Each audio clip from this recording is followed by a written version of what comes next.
Over here! But wait, I thought Yang Yang said you had a super cool little buddy to show us. Where is it? I don't know.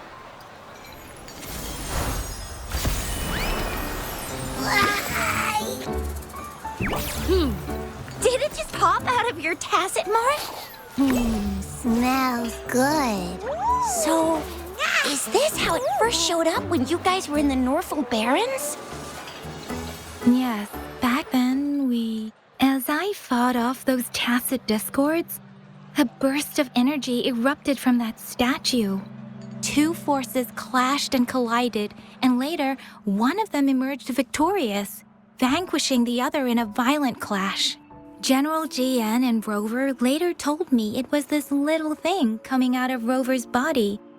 It was blocking or even consuming the overflow of Threnodian power.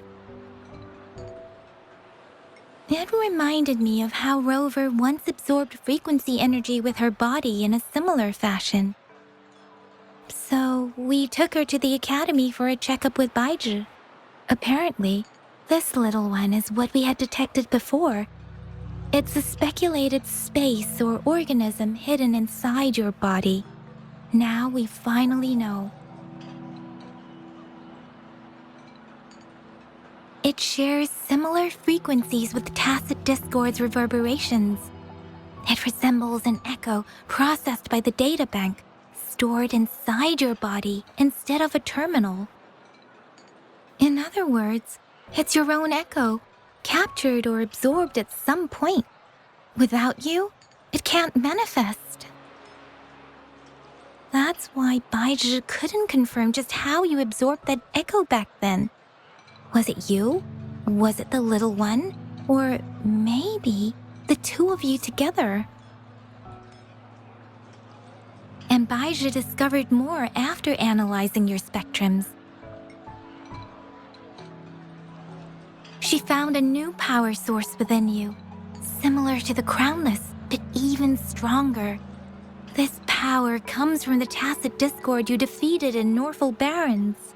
So, the excess energy this little thing had consumed somehow ended up in your body, available at your disposal. In other words, there's a deeper connection between the two of you. Or, according to Baizhi, it's a convergent codependency. To put it simply, you are connected. While you are two separate individuals, your energies and vitals can affect each other, for better or for worse. You may even feel each other's emotions. The bond between you and this creature is symbiotic. As it strengthens, so do you. However, if one is harmed, the other suffers. Fortunately, since it can't ever leave your side, it's not an easy target for attackers. And if they do strike, it can seek shelter inside your body for safety. Okay, now that's pretty much it. Baizhi was going to explain it to you herself, but she has to go check on a newly appeared sonorosphere in Zhaozhou. Wait. This is too much information for me to process. Let me get this straight. So, it helped Rover fight off the Threnodian? Seriously? This teeny tiny thing could do that? Seems unlikely.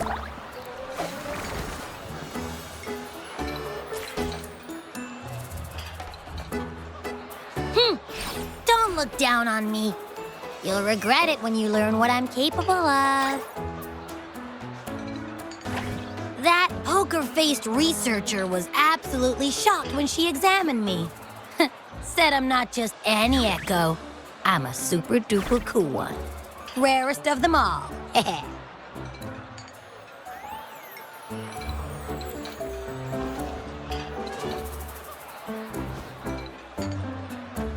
Yeah, no way Baija talks like that. She's more of a data dump kind of person. Super-duper cool? Nah, too extra for her. Seems like you're trying to boost your ego a bit. Oh, actually, while those aren't Baija's exact words, that is what she meant. She mentioned highly intelligent echoes that can act on their own in other countries. Said they are involved in every aspect of human life with unique abilities beyond our imagination. Those echoes are rare, though. Neither I nor Baija, an eco-acoustics expert, have ever seen one in person.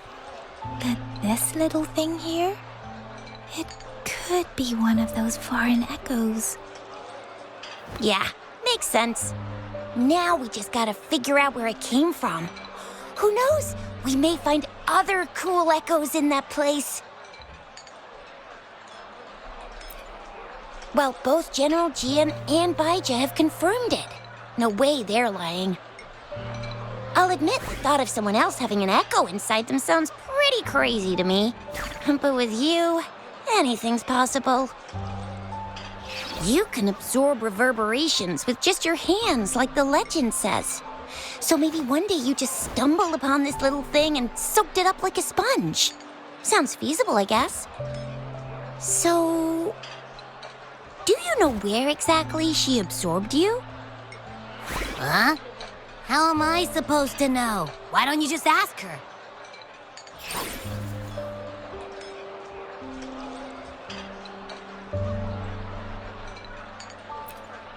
Tisk. Don't take that tone with me.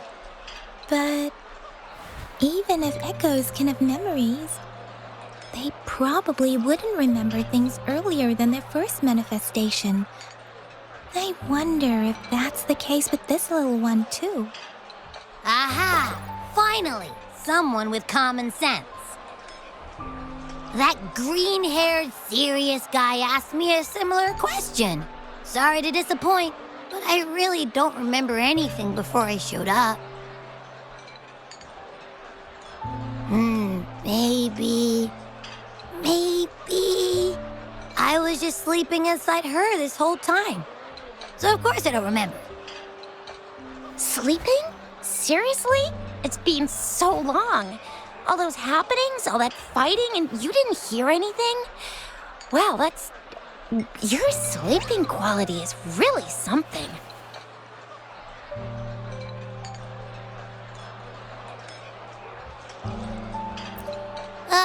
So you've got privacy to be respected. Don't worry. Your body's sound insulation is amazing. You can dive into it, and everything goes quiet. The only problem is, I never know when I'll wake up again. And when I do wake up, I get tired and hungry fast. So I have to crawl back in for more rest. I know. It's all because I'm not eating enough. That's why you kept disappearing. You went back to sleep from lack of energy. Makes sense. Regular echoes need to be powered by the terminal, too. I thought you'd be really different from the usual ones we see. Turns out you share a lot in common. So you probably don't know your denomination or a nickname. No wonder everyone's been calling you the Little One. Denomination? What's that? The universally agreed terms for special echoes, like names for humans. They're named based on their characteristics, abilities, and places of origin. My denomination. It's... I don't know. Do I not have a name at all? What? No way. No way. That's not fair. If all the special echoes have names, how can I not have one? I don't want to be called the little one all the time. It doesn't sound cool at all. How about this? You help me come up with a name, and I will let you have some of the food. Oh. There's nothing left.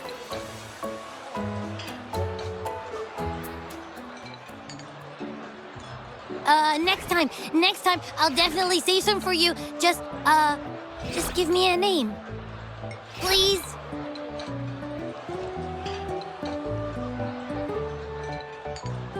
A name? Now? Yes, I want it now. Look, your name's Chisha, your name's Yang Yang, and your name is... Heh, that sounds interesting. Wait, didn't you forget everything? How do you still remember?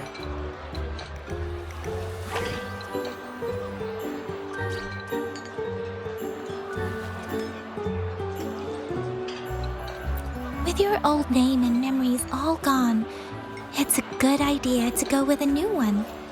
It makes everything more convenient and represents a fresh start. Yeah, exactly like she said. Every one of you has a name, and I want one for myself, too. I'm really not asking much. I just want a name that sounds a little cool, a little special, and epic, and super smoking.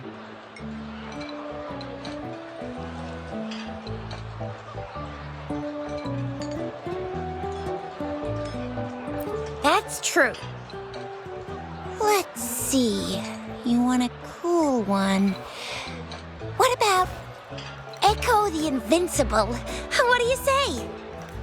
Nah, nuh-uh, absolutely no. That's too straightforward. It's no better than calling me the little one. Hey, it makes every difference in the world. I am Echo the Invincible. That's what a hero play character would say as their transformation call. Or maybe, since you can fly, and you've got those long ears, why don't you call yourself, Righteous Raptor, or Valor Hawk, or Flying Fury? No, absolutely no. Why do they all sound so cringy? Why? I love it when people call me the Chinjo Speedster. Doesn't that sound awesome? Huh? Sure, if you say so. Anyway, they all sound like anything but my name. Absolutely no.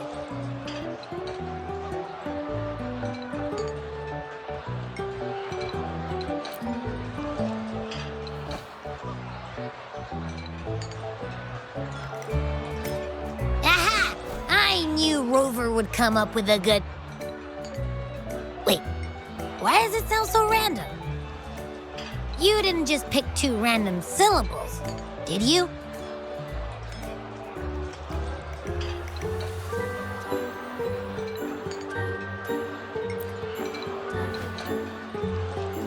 I mean, yeah, it's simple, easy to remember.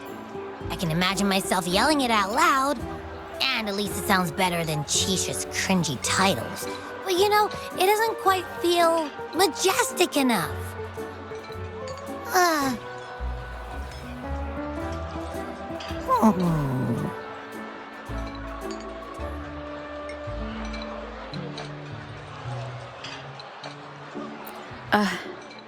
I meant to tease it as a joke, but I can tell it's upset now. On second thought, the name is indeed very important. Maybe I'll have to come up with a different one. Abby... Abra... Abraxas?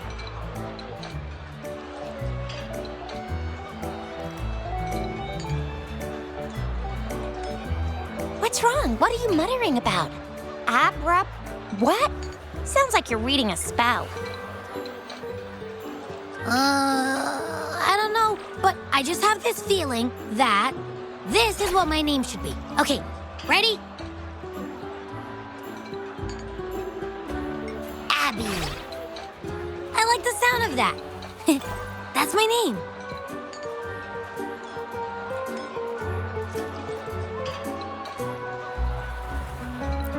Of course I like it. You came up with it for me. I was just trying to get used to it, that's all. Besides, I feel attached to this name now.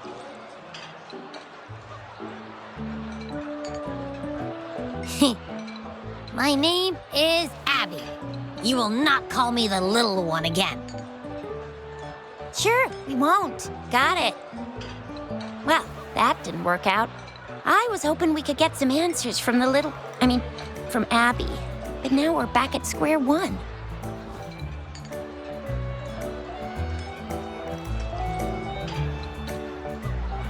I really thought we could figure out where Abby came from. It might not lead us to other special echoes, but it's at least a starting point to uncover Rover's past. Then we'll have something to do before asking Madam Magistrate and our Sentinel about it again. Maybe we can start with Abby's special abilities instead. Each special echo has a unique ability. We can compare what Abby does with our records of other echoes to see where they came from. Besides, it was Abby's power that helped Rover defeat the Threnodian, I suppose.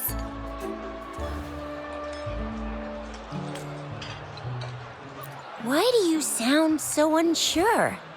Didn't you see it all with your own eyes?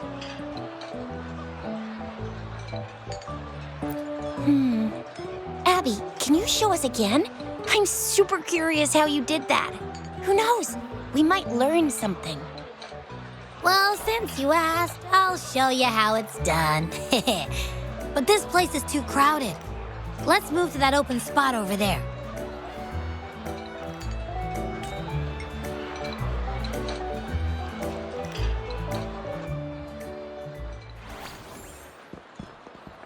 All right, all eyes on me.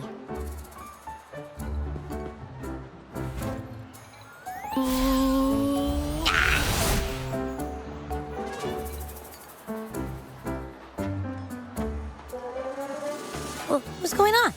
I'll try again, just you see.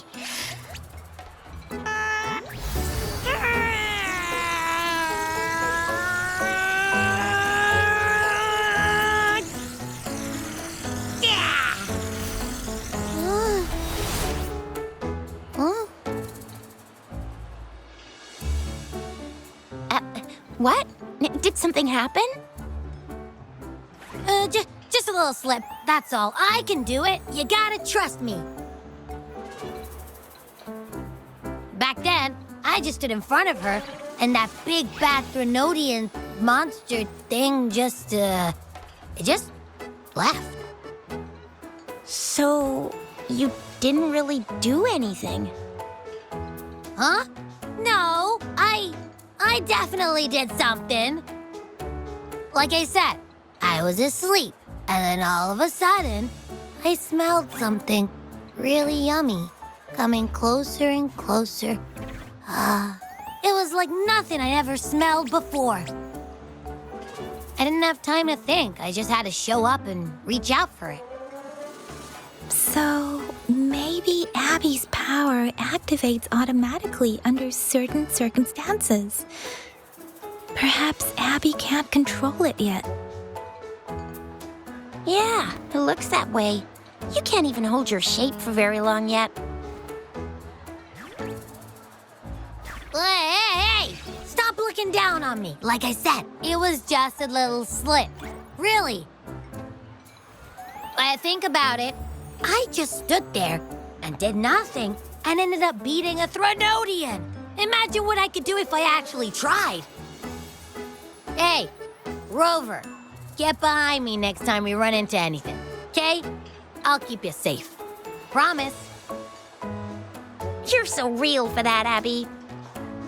You bet. I said I'm super strong. I'll protect her. That's very reassuring to hear, but it seems we're stuck again. I can't think of anything else to check out. Knew it. Nothing about Rover's ever gonna be easy to figure out. Maybe we should bring Baija, Mr. Shangli, Yao, and all the researchers in Jinzhou? No, in the entire Huanglong together? They'll do a nice and thorough examination on Abby, and then... Absolutely no! I said no! Told that poker-faced researcher already! I'll make it clear. I am to stay with Rover. I agree. Abby cannot leave Rover's side, but we can't just trap her here for research.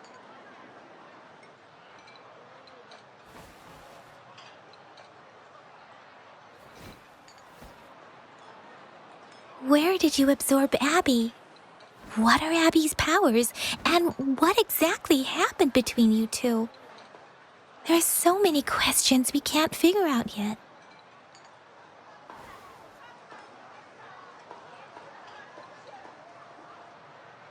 Our Sentinel Joy can look into the future. Nothing ever deviates from its predictions. It has already sort of guided you to the Norfolk Barrens through Madam Magistrate's messages, right? Now that the Threnodian crisis is over, perhaps you can consult our Magistrate and our Sentinel again. I'm sure they can offer you some more useful guidance.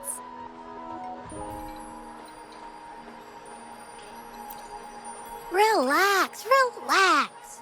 You have me now, remember? Meeting up with that Jinshi person, getting your memories back. I've got you. Speaking of that, so this Sentinel can predict the future? That sounds cool. The name Jue sounds pretty cool too. It's almost as cool as mine. What does it look like? Where is it? Since we're paying it a visit, this Sentinel should treat us with food, right? I wonder how the food's gonna taste. Our Sentinel protects every one of us. Of course it's cool. But why are you talking about food again? Didn't you just stuff your face? What, is your stomach a black hole? I can't help it. I'm always starving.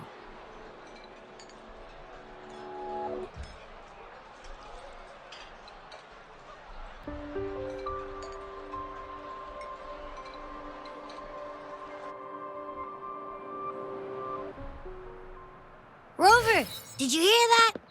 My stomach is growling. I'm so hungry. How about we go to that place we went to last time with Yang Yang and Chisha? I love their food so much.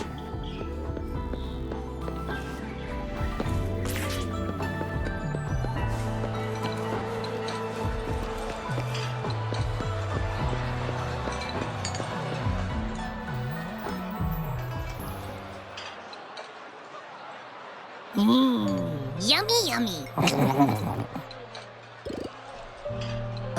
Hello? Are you with me? You seem a bit distracted.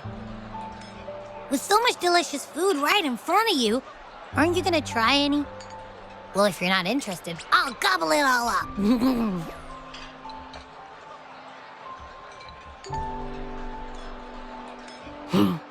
You've been absent-minded the whole day. Still bothered by that dream from last night? Wait, so you had a dream about the Sentinel? Like the one from your flashback when we saw the Sentinel statue after you lost your memory?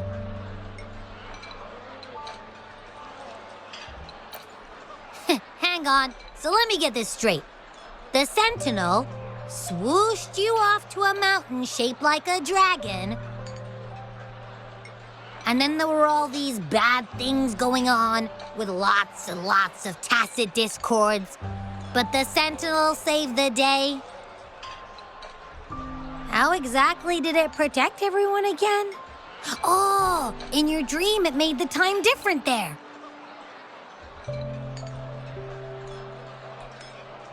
Yeah.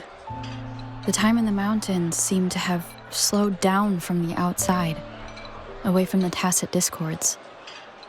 The Sentinel must have created a barrier by manipulating the flow of time, keeping those monsters out. It was a safe haven from all the disturbances caused by the tacit discords, where people lived peacefully. Also, in my dream, I wasn't affected by the slowed time and could freely move in and out of the barrier. It's no shock that you have awesome powers, being friends with me. What was that place you dreamed about called? I'm not entirely sure I heard it correctly, but in my dream, the Sentinel mentioned a place called Mount Firmament. Mount Firmament? Never heard of it. You've never heard of Mount Firmament? Then I'm sure you're not from around here. Huh? Hold on!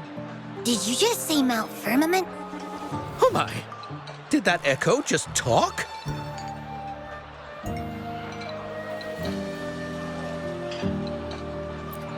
Come on, man, relax. You don't hear an echo talking every day, but it's not that uncommon either.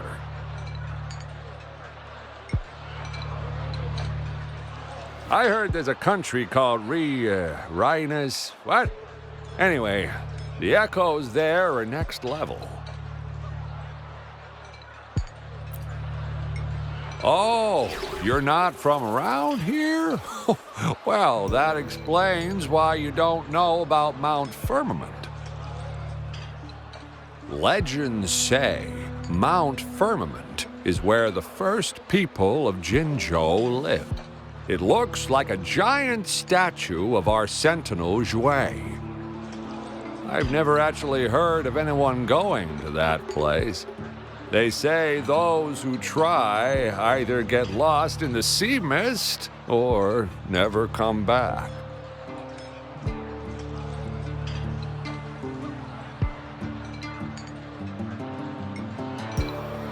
If you're curious, just head southeast. Mount Firmament is on the east side of Whining Ix's Mire, and you can see it from a distance. The southeast. The past few days, especially this morning, I caught this unique smell from the southeast, from that mountain they just mentioned.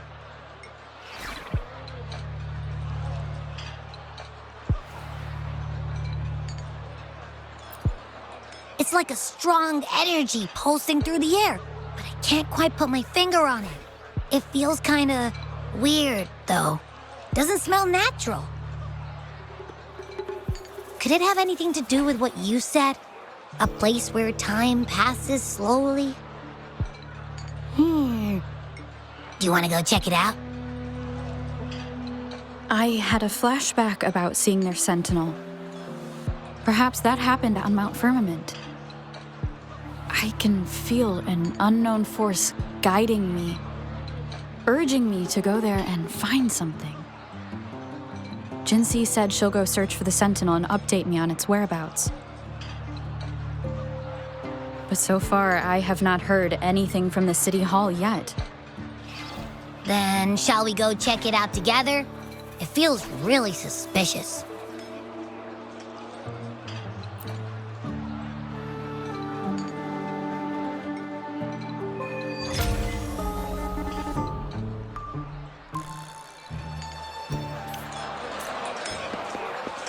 Abby, are you getting sleepy again? Let me take a quick nap, all right? I've got keen ears. If anything goes down, just give me a holler and I'll be up in a jiffy. I swear.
Greetings, Rover.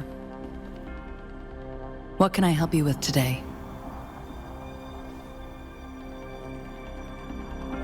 I regret to inform you that Madam Magistrate is not in the City Hall. She has left for Mount Firmament. In fact, we have not heard back from her for days.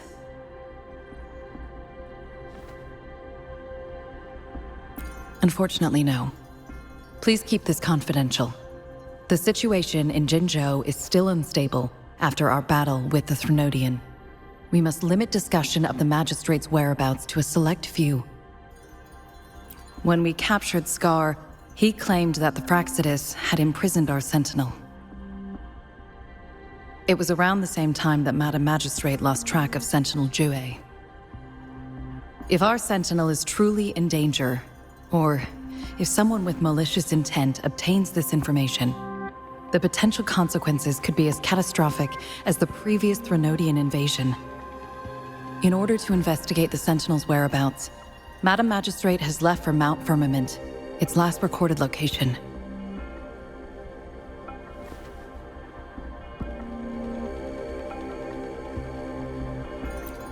Madam Magistrate traveled to Mount Firmament alone. The looming threat of the Threnodian discouraged any additional diversion of human resources. Furthermore, when it comes to the Sentinel, force is not a viable solution.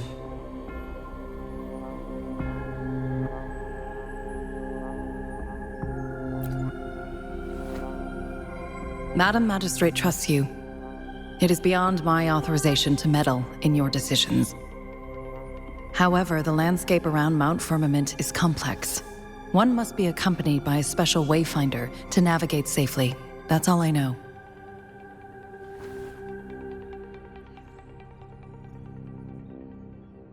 Currently, she's likely at the ferry terminal in Whining Ix's Mire. I'll reach out to her. To learn more about Mount Firmament, you can meet her at the ferry. I lack the same level of understanding of the situation there as she does. I trust Madam Magistrate's decisions. I will do my utmost to handle the public matters on her behalf while she is away. This worry about her safety won't leave me. In her last video message, I could tell she seemed weaker than usual, despite her efforts to maintain composure. Madam Magistrate's situation might not be optimistic. Rover, Mount Firmament is a dangerous place. Please take care. I have sent the coordinates to your terminal. Thank you for your kind help. I pray you will both return safely.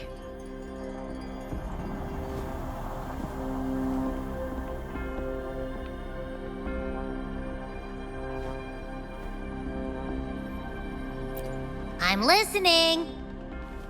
Hey, did you notice how the mountain has a strangely pleasant smell?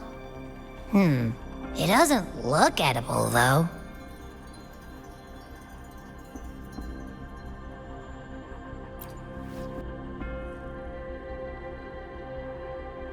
Not that I'm hungry or anything. I just tend to doze off easily. Feels like my body can only process what I consume while sleeping. And don't worry, if there's any danger coming your way, I'll wake up like clockwork, just like last time. Well, unless there's nothing that can even remotely challenge you. In that case, I probably won't wake up.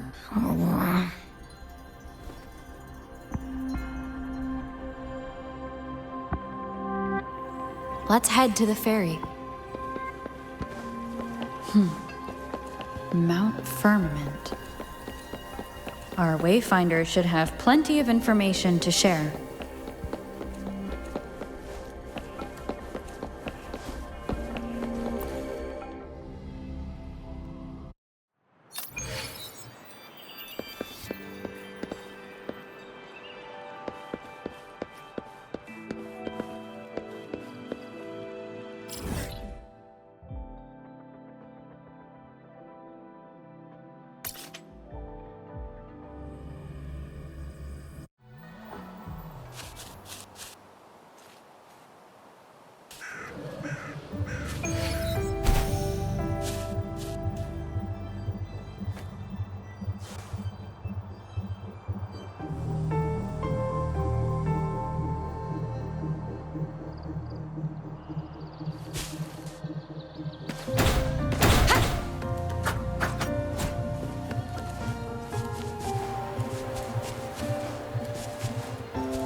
Are you trapped here by the rain?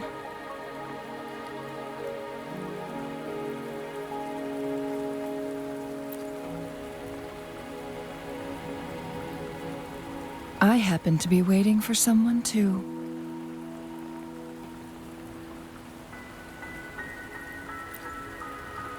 I am Chun-Li, your Wayfinder. Don't worry, the rain won't last much longer. Our destination lies just beyond it. Rover, what do you know about Mount Firmament?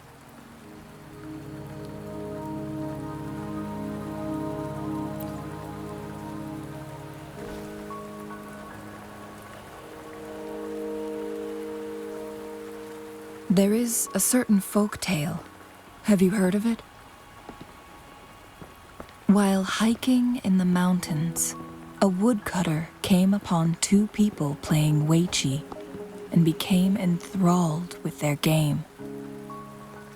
Upon his return home, he found a world transformed. Everything was different, as if in a new reality.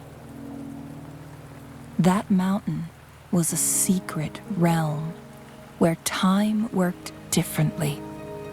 The woodcutter only spent half a day inside, but outside, a century had passed. Mount Firmament is such a place. But unlike this folktale, there is a price to pay for entering and exiting its grounds. If I spend a full day in the mountains, 10 days will be taken off my lifespan upon my leaving, reflecting the actual time that is passed outside. Not to mention, the situation on Mount Firmament right now is probably even more complex than before.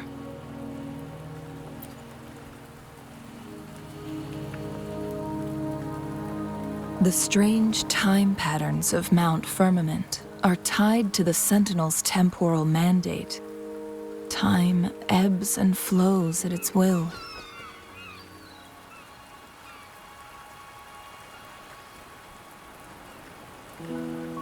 If the Fraxidus really has imprisoned our Sentinel, causing it to lose control of its powers, that could explain the temporal disruptions. Which means Mount Firmament is basically a dead end, with no way out. Lifespan is not the top of my concerns. If you've decided to venture there, I'll join you as your wayfinder. Jin Shi has stayed on Mount Firmament for too long.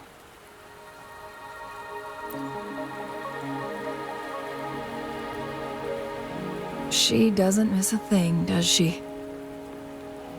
Before Jin Shi left for Mount Firmament, scales began appearing on her body, and her resonance ability was weakening. Those signs pointed to a dire situation for the Sentinel as well. That's why I must lead you there. You might have the key to solving our dilemma.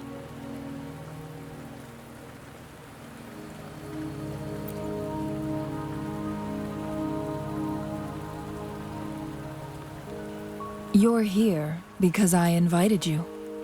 Sanhua was instructed to disclose my whereabouts if you ever went to City Hall and asked about Jin Shi.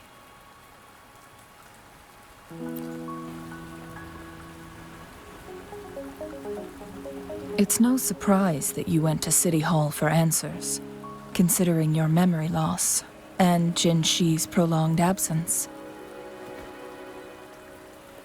I need to tell you the truth, because you've been the top priority, no, the sole concern of our enemy, the Fraxidus.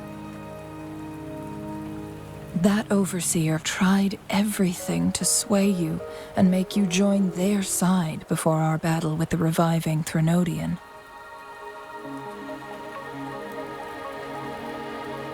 It's a clear sign that your involvement could disrupt their plans, especially at Mount Firmament.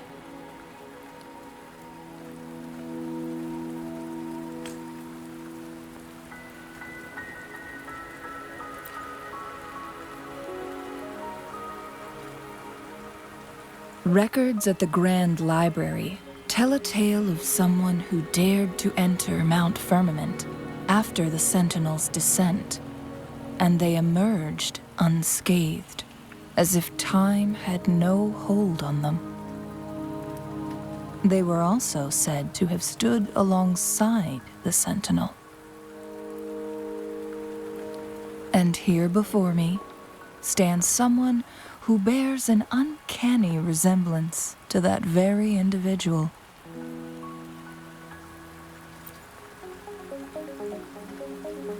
Is it you? If not you, who else could it be? It took me some effort to finally reach this conclusion. Rover, the journey ahead is filled with danger at every turn. Once we venture into the mountains, there's no turning back. Are you sure you still want to join me?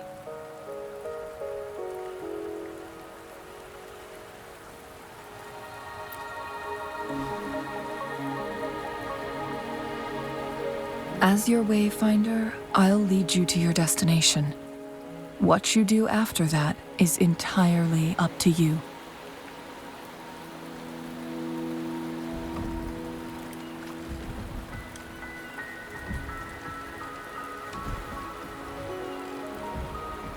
The rain is subsiding, and the sky will soon clear.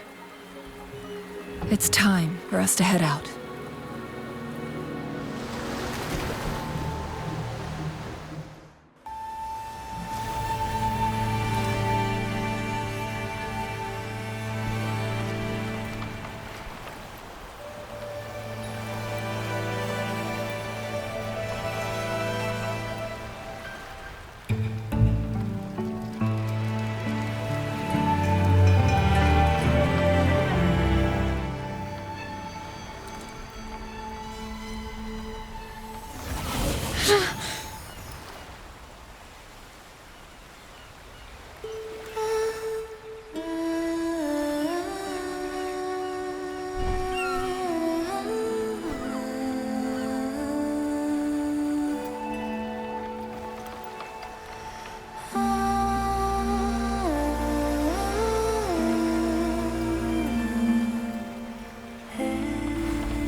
We're at the base of Mount Firmament, but we won't enter the temporal barrier until we cross the luminous shore.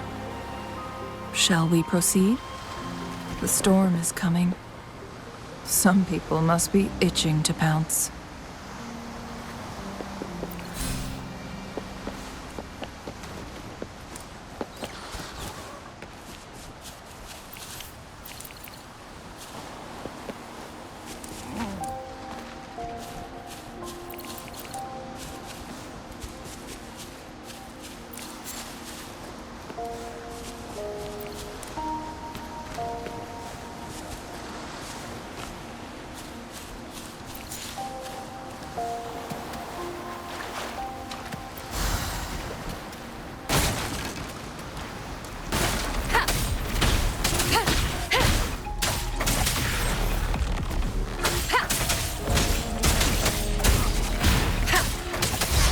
Wonderful sound.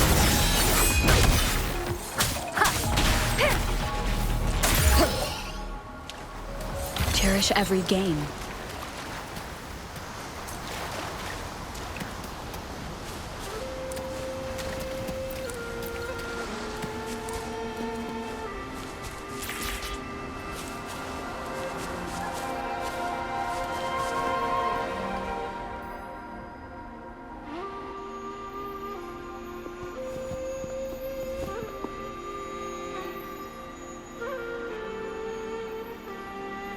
The bridge has broken.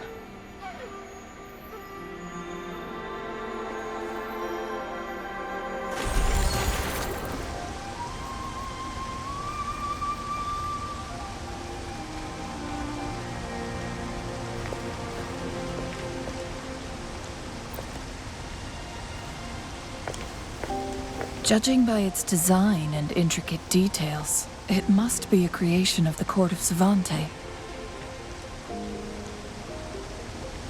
This is what they call a chronosorter. It mimics the Sentinel's temporal mandate, able to reverse small-scale events and restore objects to their previous state.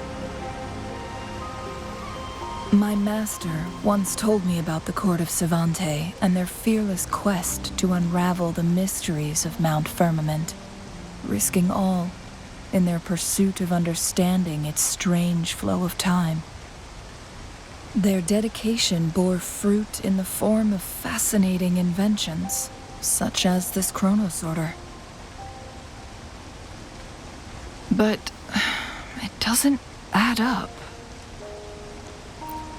Why hasn't this brilliant invention spread beyond Mount Firmament?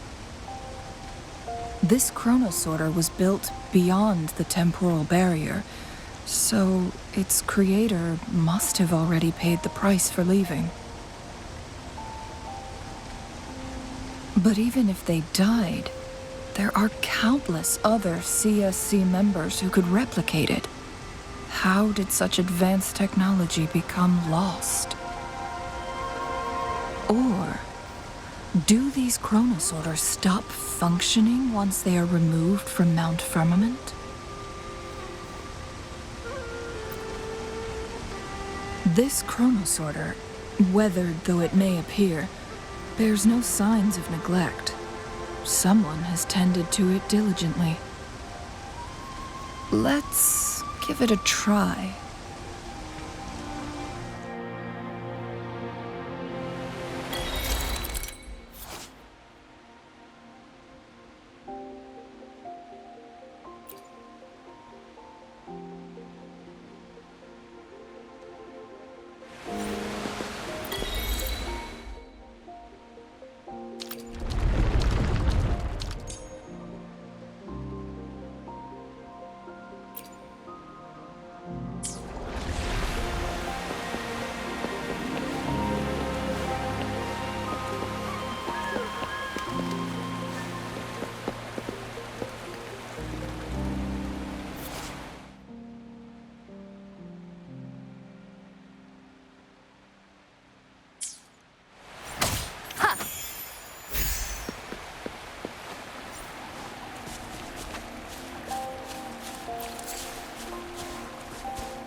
Weren't they concerned about losing lifespan?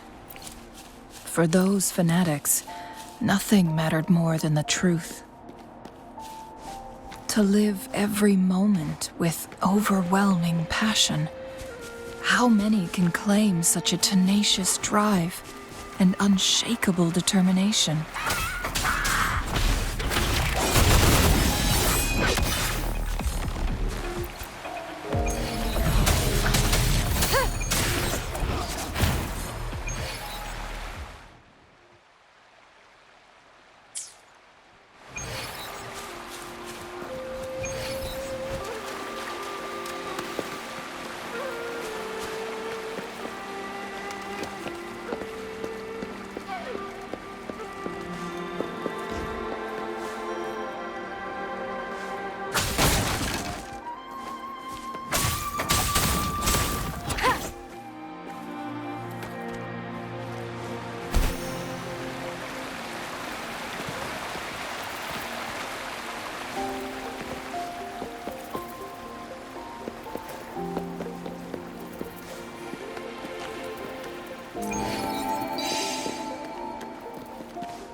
Rover, it's the Frax...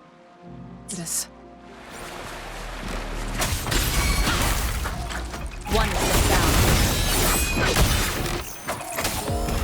Fool. I mean, fool.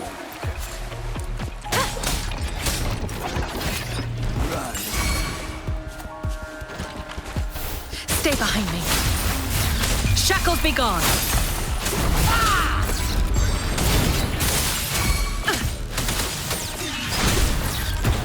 The Fraxidus. It's them again. They've set traps all around the luminous shore. They must have anticipated your arrival.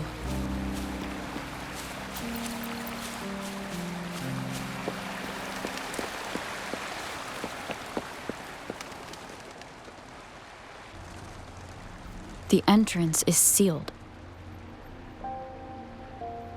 It's the photon barrier, another invention from the court of Savante.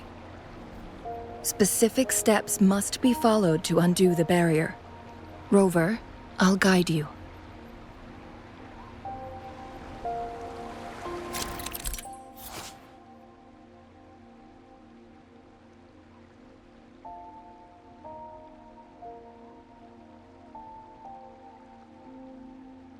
Use long-range weapons on the photon vaults to cut off its energy.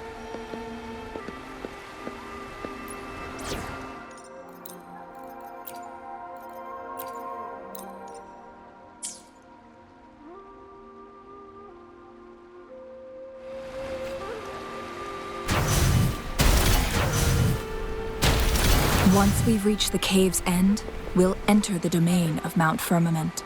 Proceed with caution.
So it can't hurt me.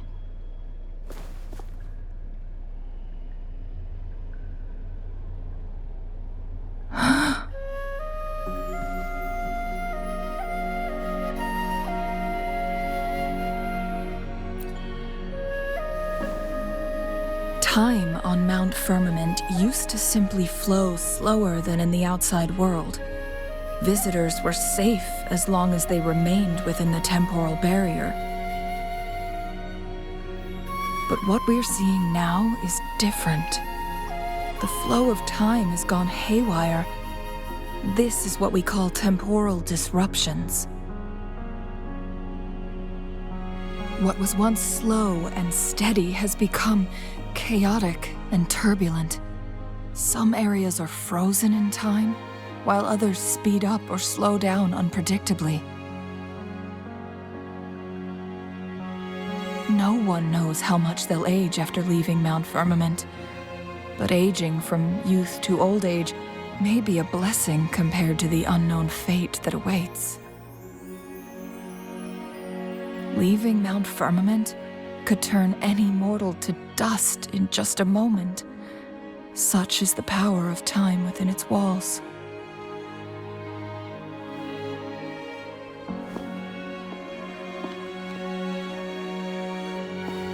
These poor creatures, trapped in the temporal disruption, are the most pitiful of all.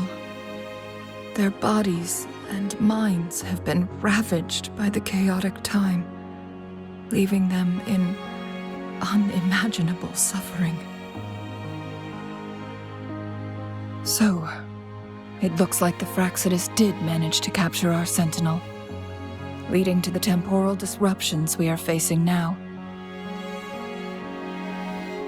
I had wished that my theories would turn out wrong.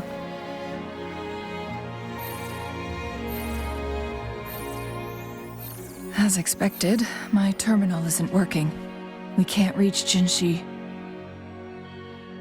The temporal disruption is preventing it from functioning. We can't waste a moment. Jinshi's fate isn't the only one at stake. All the inhabitants of Mount Firmament are in danger. We need to hurry to Hongzhen, a town nestled at the heart of Mount Firmament. Jinshi would likely pass through there on her search for the Sentinel.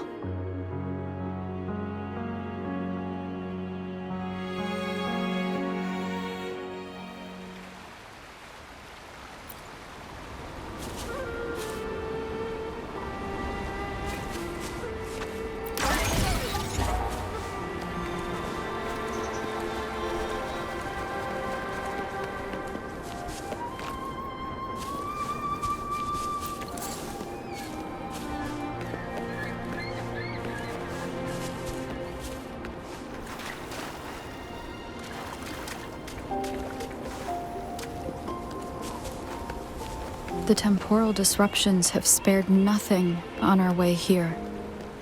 Changli, does that mean you're in danger too? So far, nothing feels out of the ordinary. It seems the Sentinel contained the situation before being fully trapped. But I don't know how long this stability will hold. If I go down, please, don't worry about me. You need only focus on what you have to do.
What's the matter?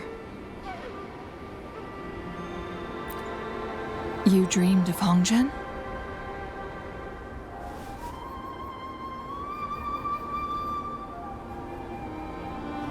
It sounds like you did dream of this place.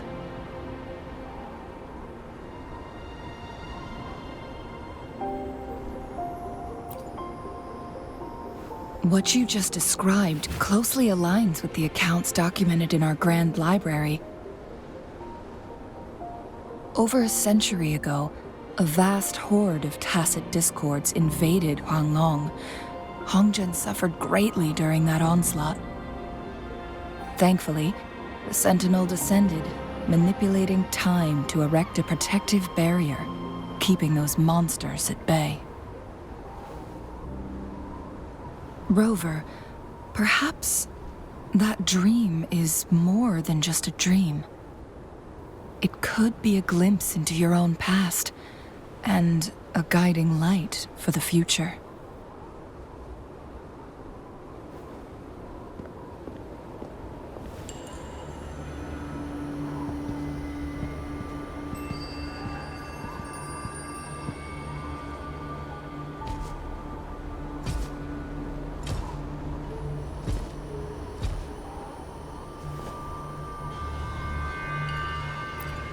Hongzhen is a pivotal location, linking various parts of Mount Firmament. With the Fraxidus now targeting us, they'll seize any opportunity to intercept our path. But every trap has its weak points.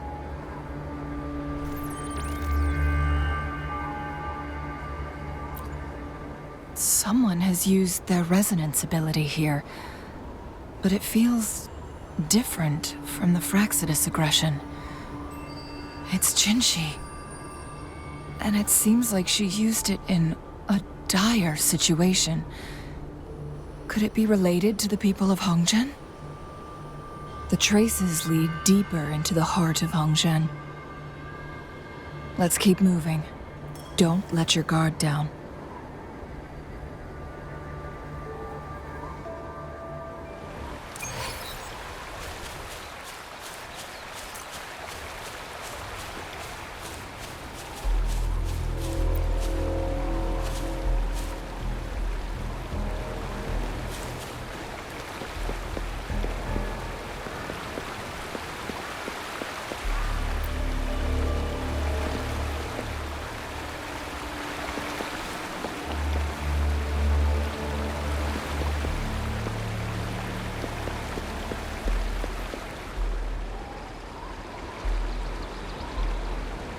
Someone fought here against those Fraxidus.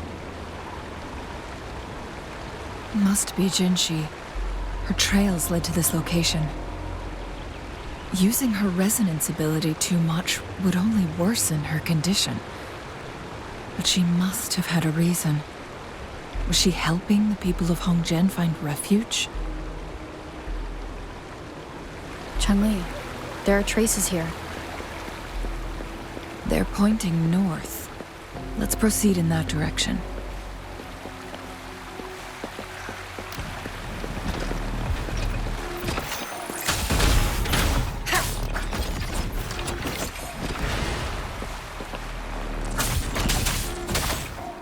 One is the sound.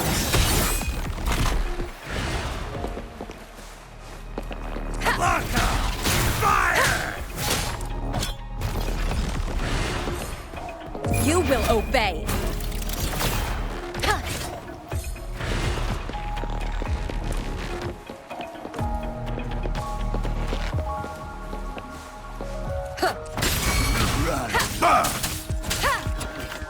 One is the sound.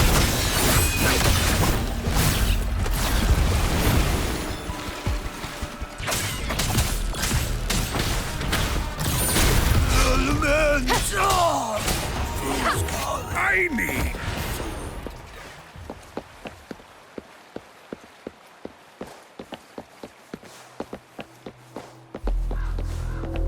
The traces disappear by the pond.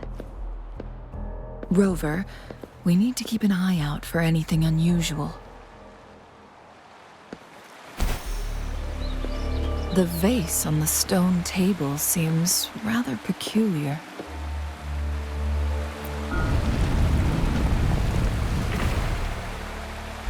There's something behind the waterfall.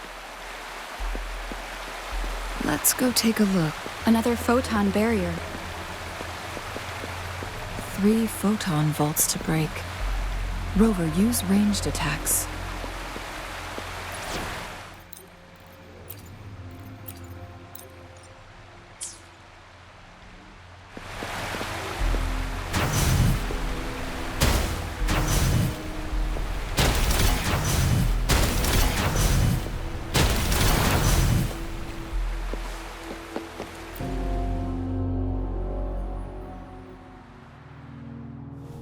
You two, halt!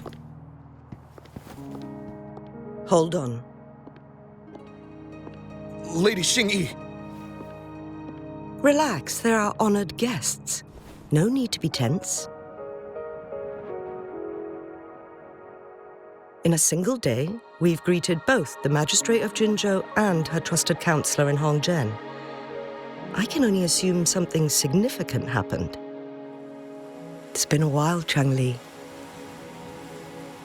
I heard you stepped down from your position and moved to the countryside.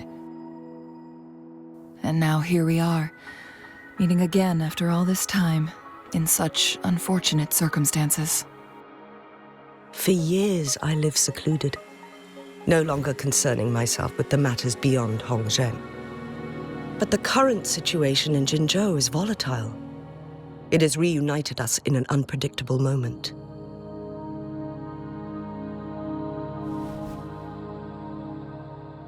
And you, young lady, what shall I call you?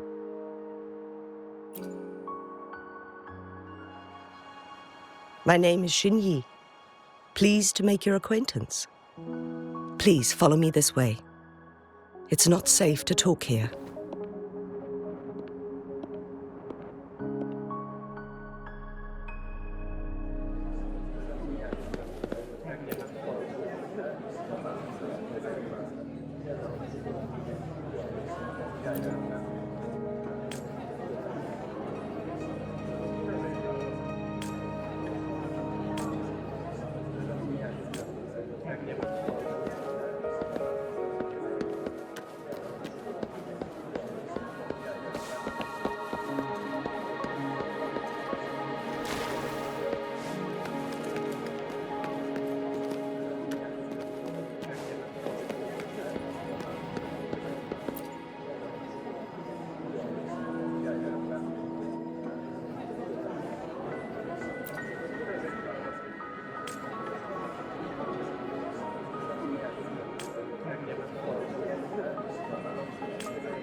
I believe you are here for Magistrate Jin Shi.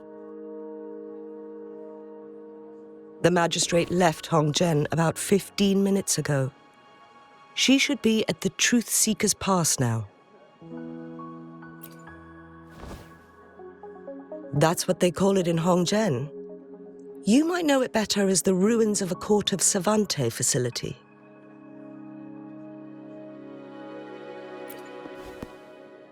Lady Xingyi, please elaborate.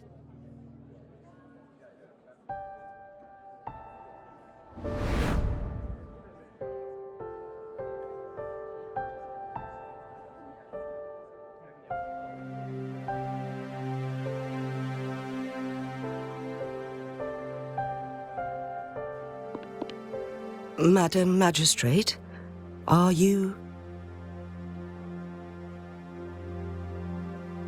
I'm fine.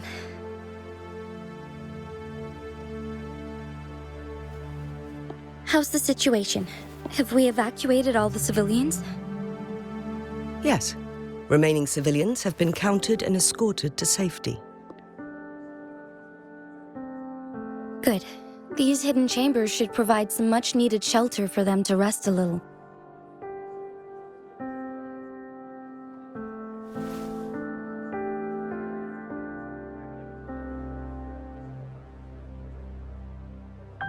Despite being the Sentinel's appointed resonator, I haven't been able to sense its presence for some time now. I can feel my resonance ability waning, and I get my power from the Sentinel. This can only mean one thing. The Sentinel's condition is getting worse. Lady Xingyi, I need to know where the Sentinel was last seen. I can only fix the temporal disruption within a confined radius. It's already pushing my limits to keep this small pocket of space secure. Mount Firmament is in serious trouble, and we can't waste any more time. We need our Sentinel to stabilize the time flow.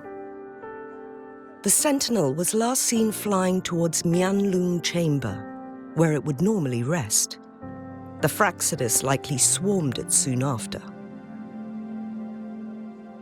But little did they know, we had a defense system in place, built with the help of the court of Savante.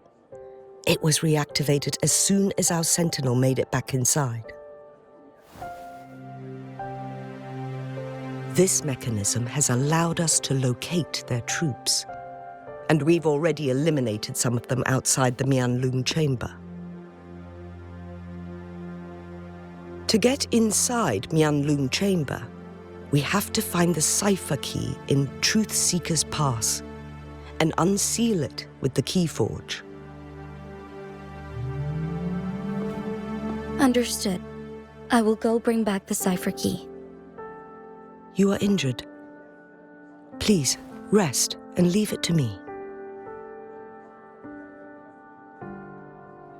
The Fraxidus will most likely attack this place once I leave. You must stay here and guard it. I implore you, Xingyi. Help me keep our people safe. Yes, I will, Madam Magistrate.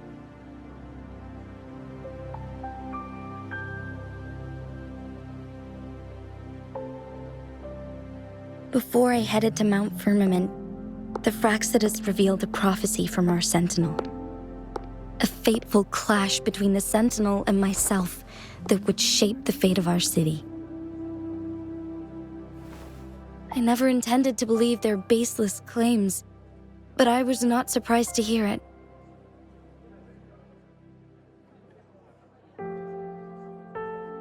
The Sentinel had told me long ago that there would come a day when I surpass it in power.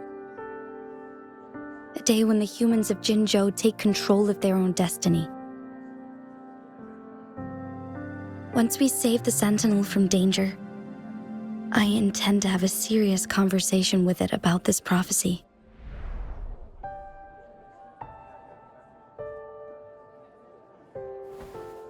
And then she left.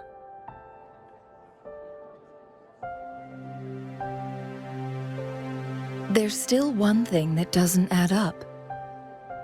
How did the Fraxidus kidnap our Sentinel? The Huanglong chamber was once renovated by the court of Savante. Do you think their research could be involved somehow?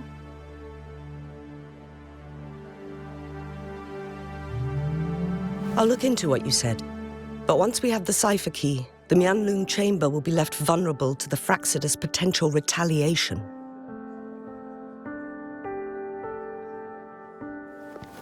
We must keep them at bay.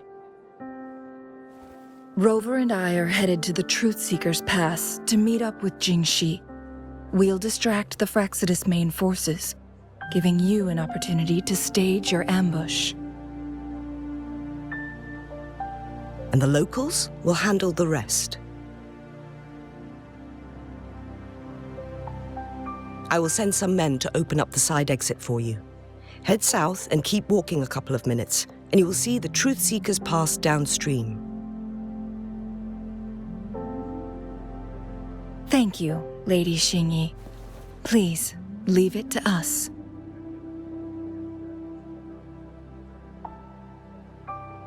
In this place she was born, and in this place she returns. Our magistrate's fate is bound to Mount Firmament.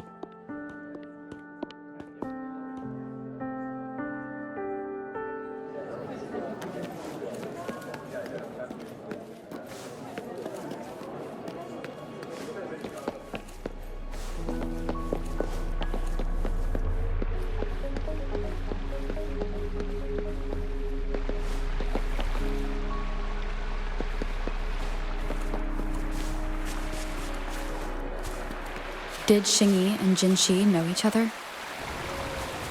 Jingxi was chosen as a baby for her resonance ability and raised in City Hall to become the Sentinel's appointed resonator. All the government workers there helped care for and teach her at some point, including Lady Xingyi. She grew up with immense responsibilities, forced to suppress her true nature from a young age. Thinking back, Jinxi was only a teenage girl when she became the magistrate. She has been burdened with unimaginable weight that most cannot fathom.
I assume this is the Truth Seeker's Pass Xinyi mentioned. Yes. This should be another chronosorter. It should work in similar ways with the one we saw near the luminous shore. The entrance is built on that cliff, and it's been blocked. We will need to break the 3 photon vaults with ranged attacks first. Nothing. I was wondering, how did the Court of Savante create such an advanced mechanism using the Sentinel's power? Mortals aren't supposed to be able to comprehend it. I've never heard of any human civilization having the ability to manipulate time. Unless the Sentinel willingly taught them. But why? We need to focus on items related to the Court of Savante in Truth Seeker's Pass. Maybe we can find some clues there.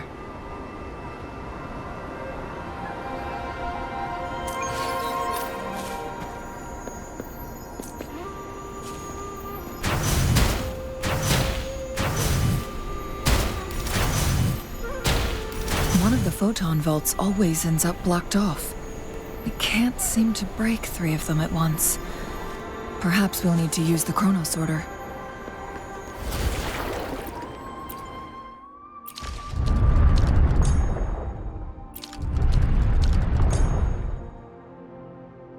Good.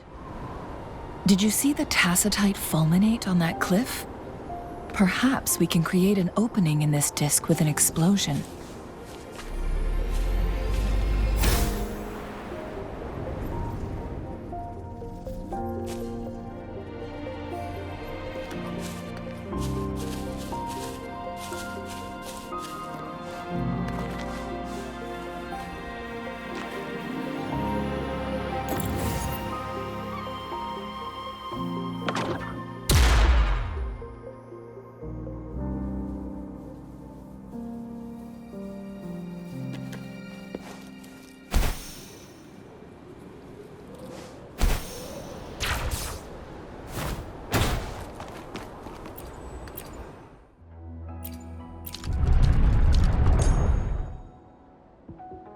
It worked.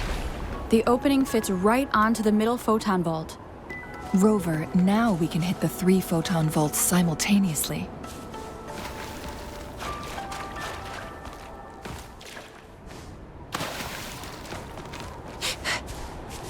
Think you can catch up?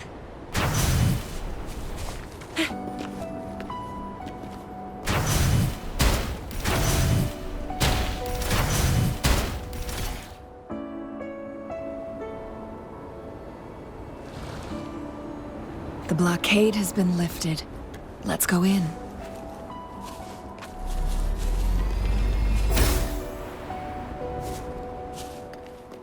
Remnants of the past.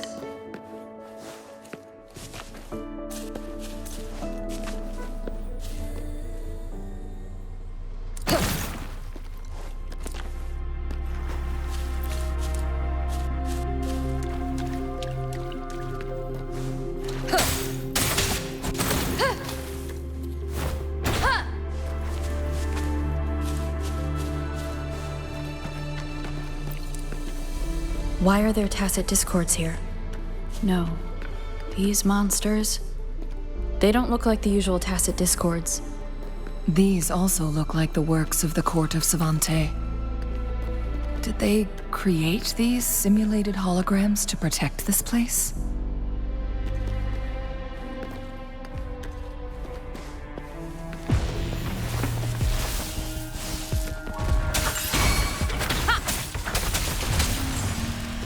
Leave it to me. Bask in the sunlight.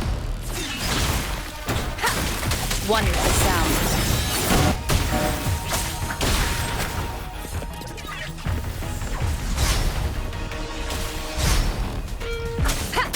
You will obey.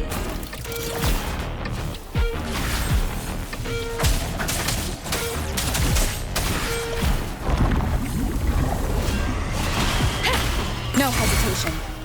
Wonderful sound. Blue.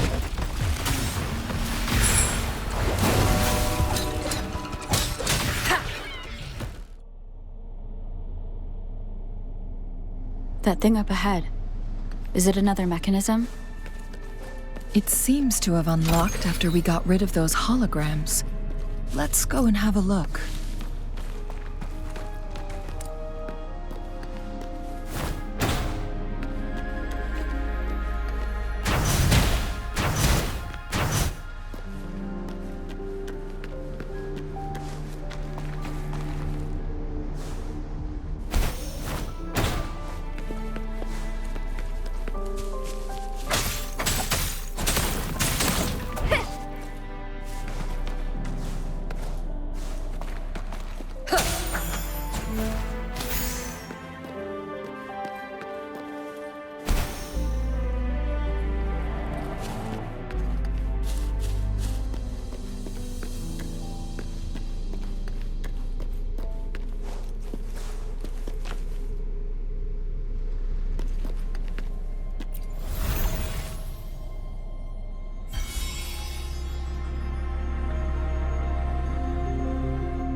The glowing patterns on that gate.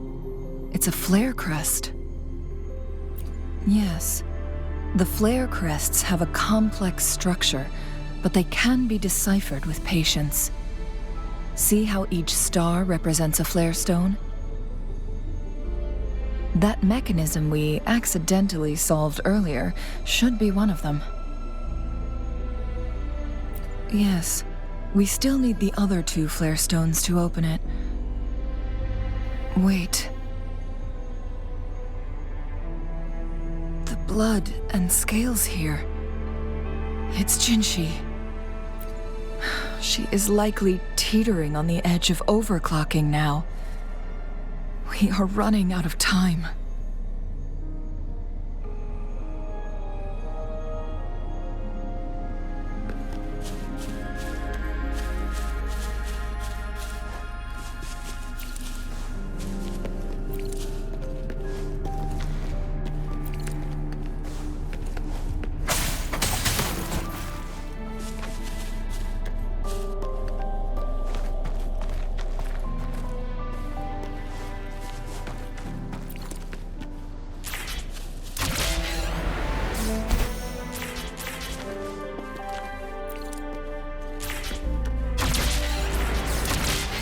Decades have passed, but those researchers' presence still lingers in this place.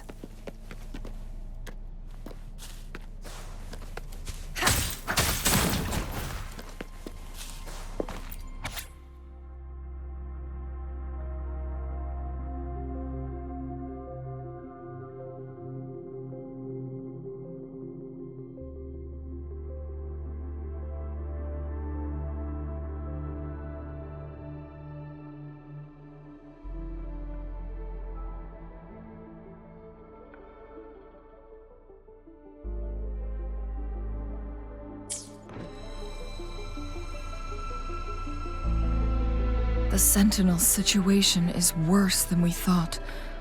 It had already sustained severe injuries when it descended upon Mount Firmament.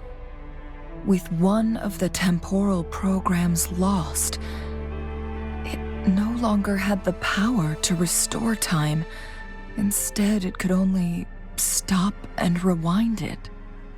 So, the Sentinel protected Huanglong with its power. But it couldn't return things back to normal? It would seem so. According to their theories, the Sentinel's injury would worsen over time, and if the Sentinel perishes, the temporal disruptions will spiral out of control, engulfing all of Jinzhou.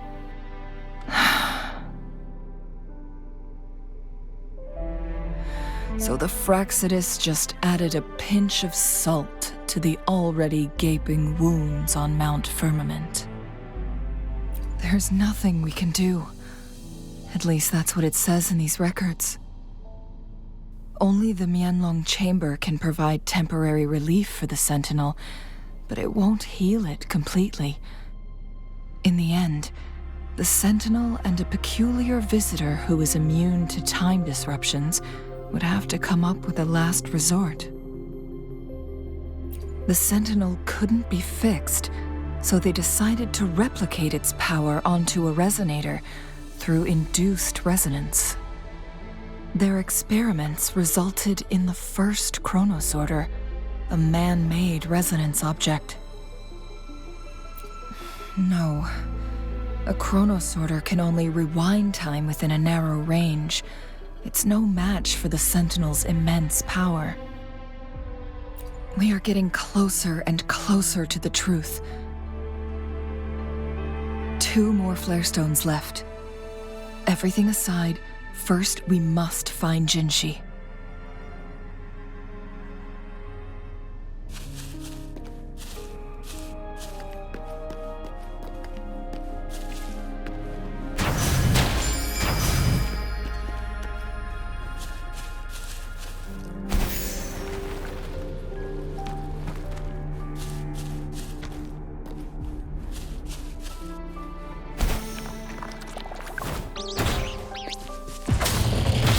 One with the sound.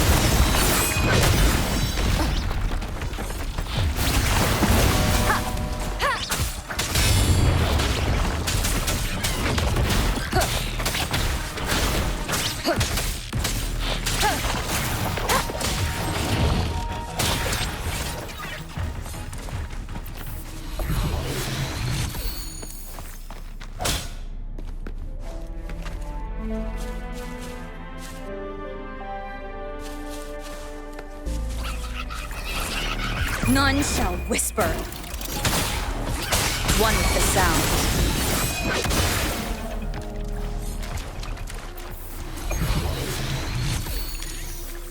An unexpected discovery.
Another chronosorter. The second flare stone should be behind this gate. Let's restore the collapsed gate with this chronosorter.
So it turned you into a Klangbang.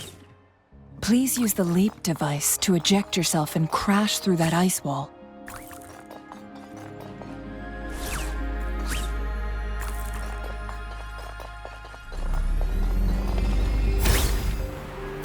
Another chronosorter. Let's give it a try.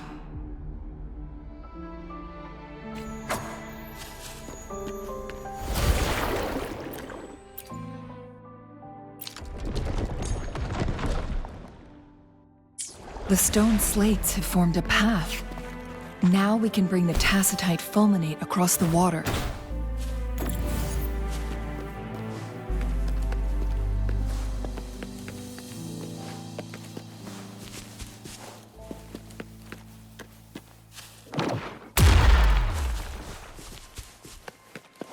This hidden area may allow us to reach that photon vault.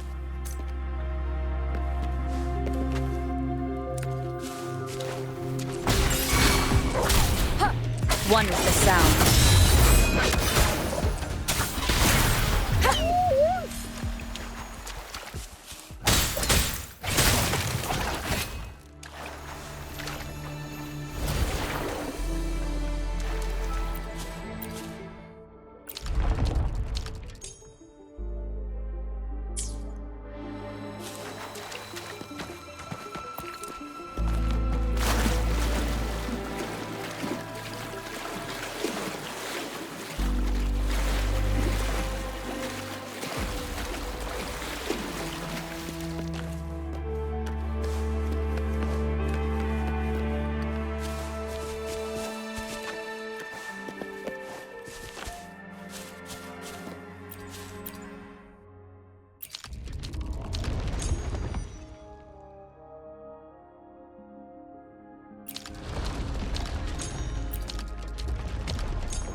There is still another photon vault to break.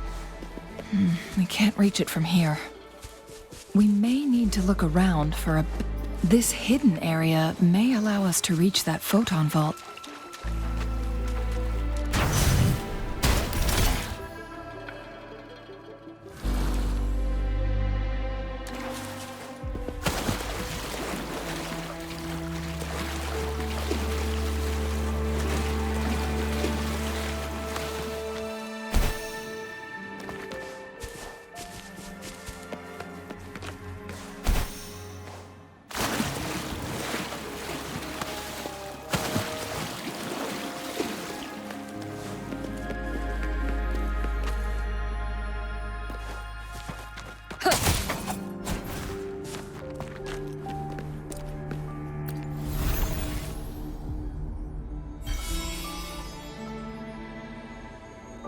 One last flare stone to go. There's a carrier lift nearby. Perhaps the flare stone is on the floor beneath us. We should be able to find Jinshi soon.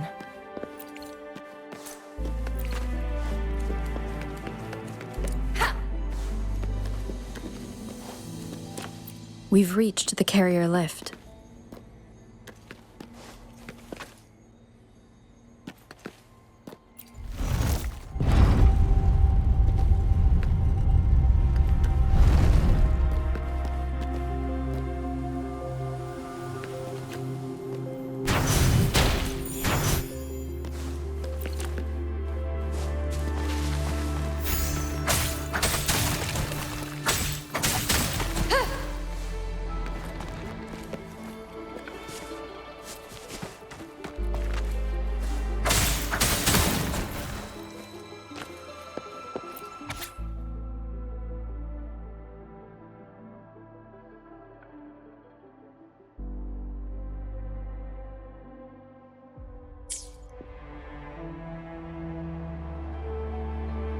Is that so?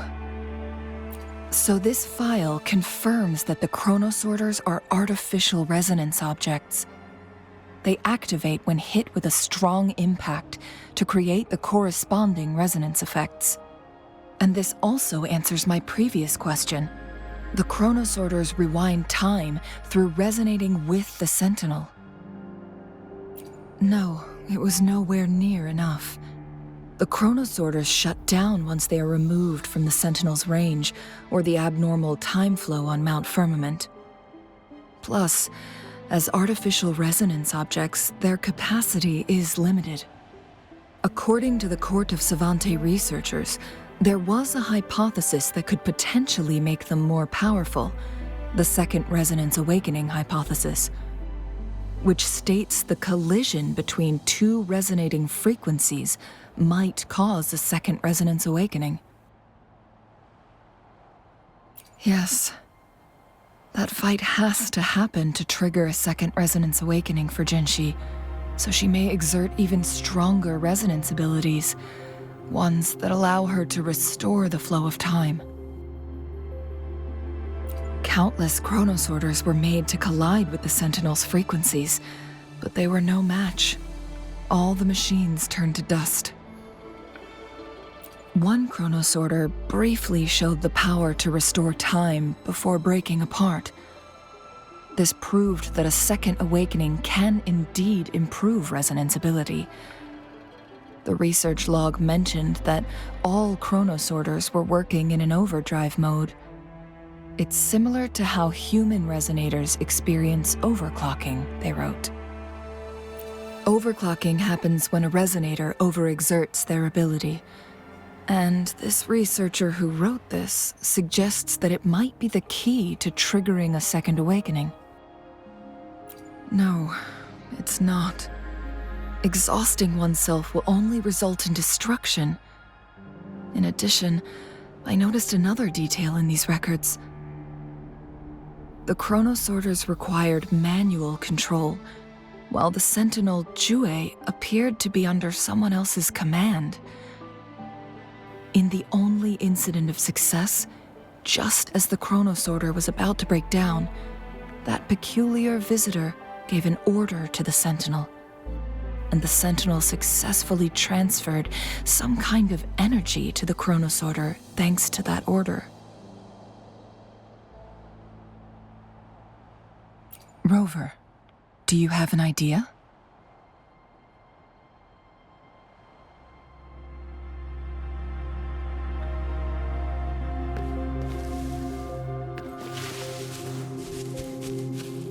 Jinshi.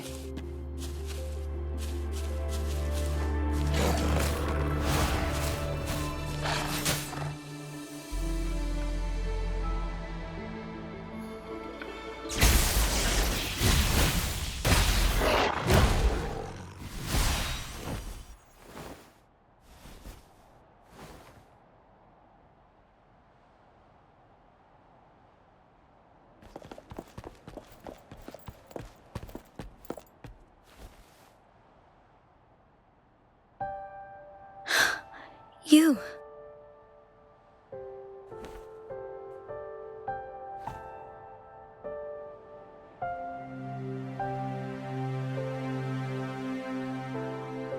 Don't worry. Rover is special. The temporal disruption can't hurt her.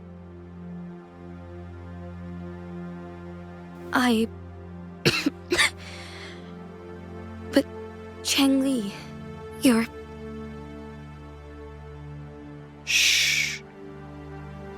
I gave my word to be your pawn, and I intend to keep it. As your teacher and courtier, it is only right for me to do so. And let's not forget, without me playing the Wayfinder for Rover, we wouldn't even have her here. Rover has a strong connection to this place. You need her help to resolve Mount Firmament's crisis. But we already owe Rover a lot.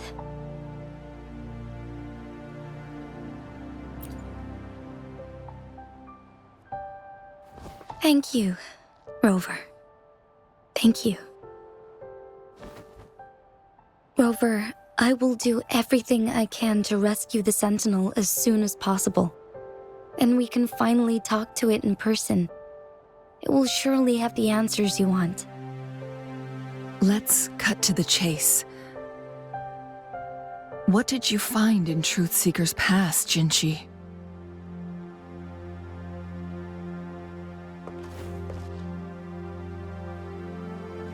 According to the Court of Savante's records, the Sentinel was already injured upon its arrival at Mount Firmament.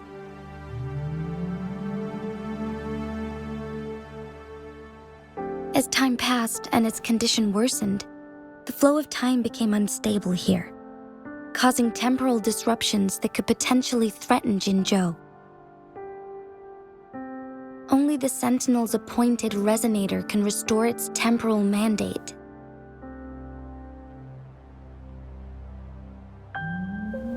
Their records indicate a solution. To reverse the rapid aging effect from temporal disruptions, I must deliberately collide with the Sentinel's resonance power during combat, triggering my second resonance awakening. That will enhance my power beyond its limits. Let's say you can achieve all that, but Jinshi, do you understand what is at stake for yourself?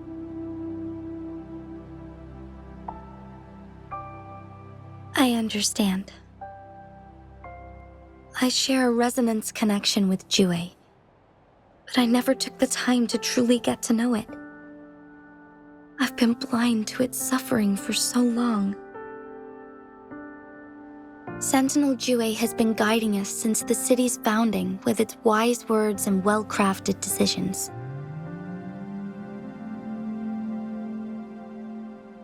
The temporal disruptions we face are just a side effect of its efforts to protect local people. Without the Sentinel blocking out tacit discords through its time manipulation power, Jinzhou would be a barren wasteland today. So what do you plan to do, Jinshi? If the Sentinel's condition is indeed incurable, nobody knows how far the temporal disruptions will continue to spread. Today it's Mount Firmament, but tomorrow it could be all of Jinzhou. I will. If it truly comes down to that, I'll fulfill Jue's prophecy myself. It's the only way to save Mount Firmament, protect Jinzhou, and help the Sentinel. Have you thought about the consequences, Jinshi? Trying to trigger a second awakening by fighting the Sentinel, it could make you overclock at any moment. We both know what that means. You could lose your mind forever, or even disintegrate into dust. You don't want to end up like those chronosorters, shredded under immense pressure. On top of that, Do you honestly believe you can fight in your current condition? I can see right through your facade, Jinshi. You're essentially committing suicide at this point. You're one to talk, my teacher. I learned from the best. When have you ever backed down from risking your life for what you believe in? Oh? I don't remember ever teaching you that. We all die eventually, but we need to stay alive as long as we can to achieve more. Jinshi, you must live and inherit the Sentinel's power. Then you can save and protect these people for years to come. Changli,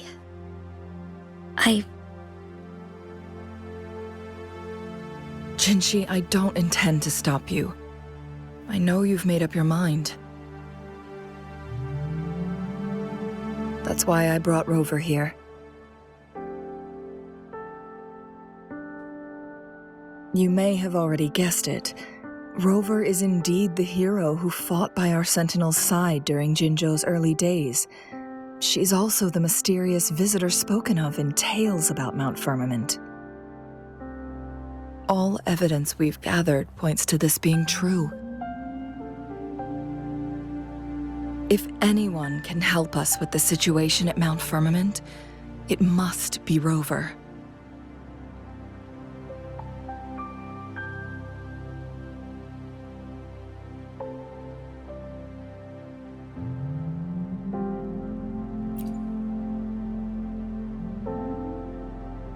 thank you, my teacher. Jingxi will keep your words in mind.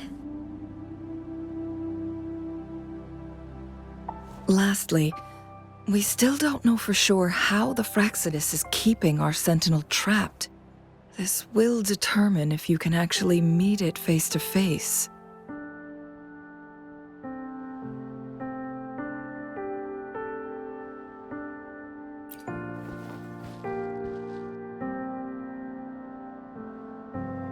Yes, it could be any of these scenarios. Lady Xingyi is already on the case. We should get an answer soon. The cipher key should be inside the stone chamber, behind its entrance gate. There is one more flare stone to work out. Let's get moving.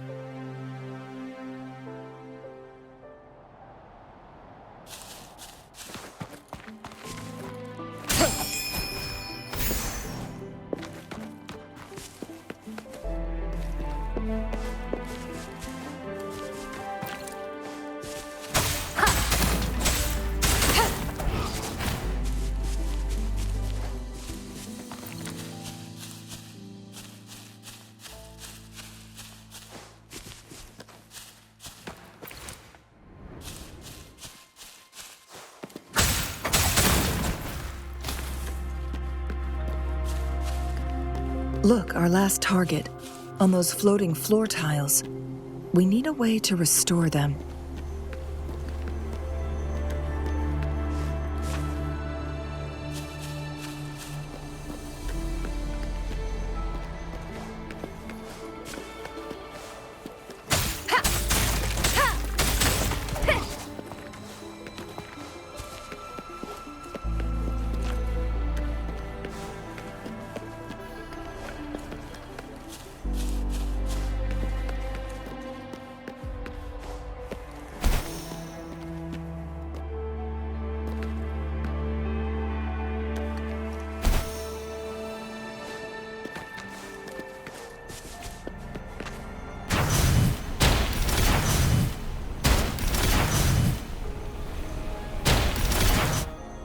It's not working. We may need to follow a specific order.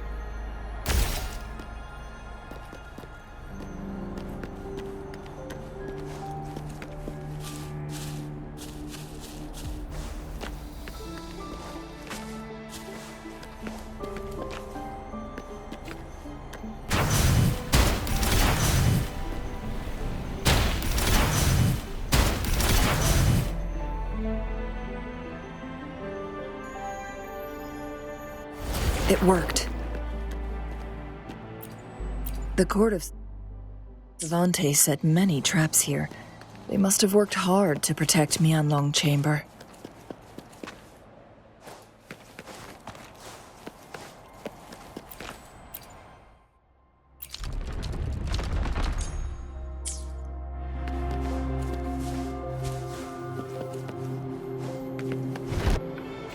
It's a trap! Watch out!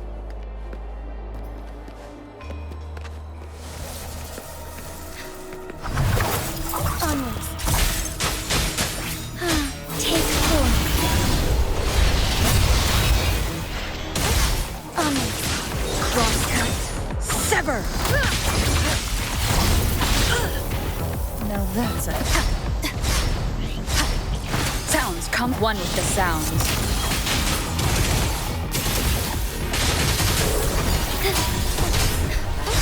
Onward.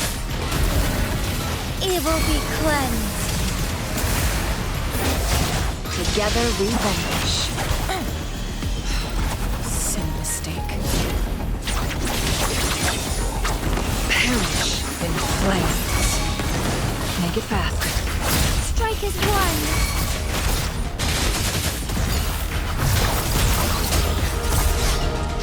Strike fast.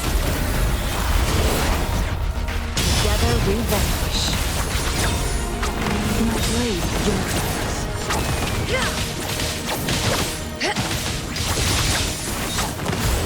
Take 4.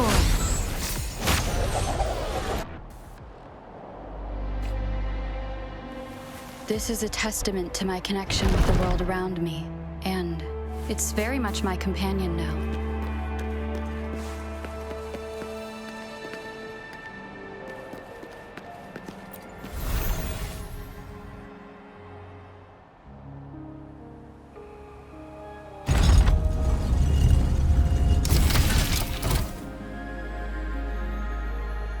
I'm done with all 3 flare stones. Good. Let's head back to the entrance. We should be able to access the cipher key now.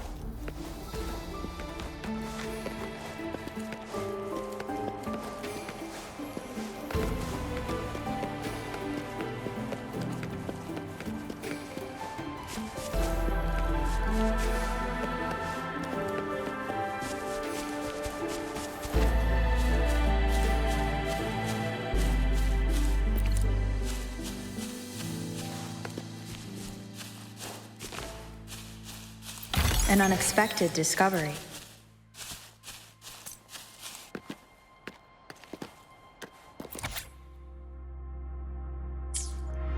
The Sentinel never tried to interfere with natural death before. Why did it make an exception?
Cipher key.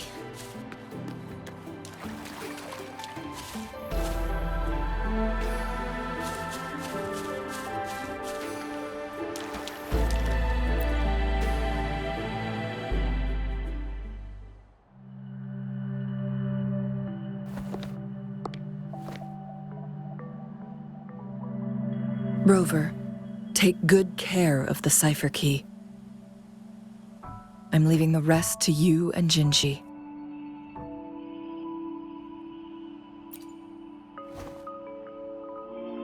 Please don't forget, I am your wayfinder. I journeyed with you into the mountains to ensure you meet up with Jinshi. From this point onward, I will be counting on you both to go and confront the Sentinel. This is all I can do for you.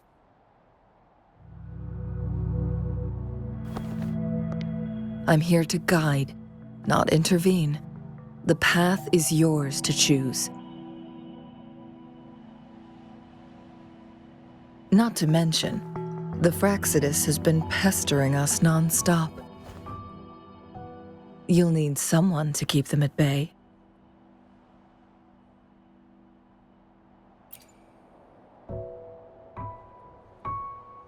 Yes, they've been constantly watching you, interested in your every move.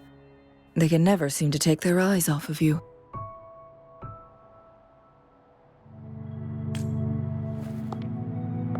By all means, please carry on without me. As for myself, I have a more fitting location to make my contributions from. Oh, speak of the devils.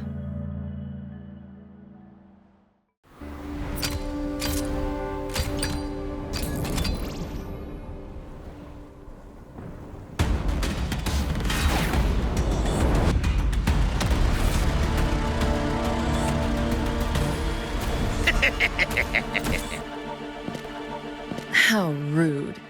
This is not how we greet people here. Allow me to demonstrate the proper etiquette.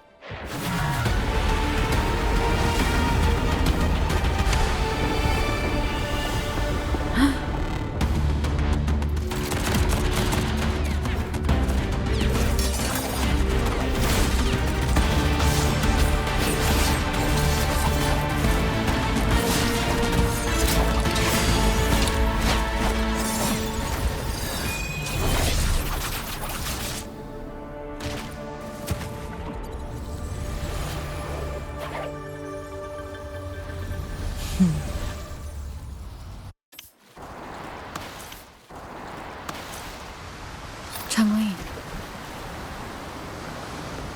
Those artificers are nothing to worry about. Don't worry. Changli has her plans. I don't believe we will run into more ambushes on the way.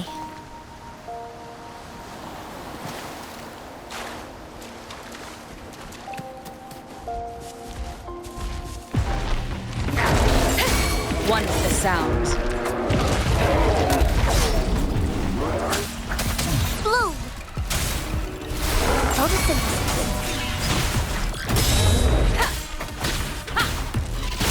None shall whisper.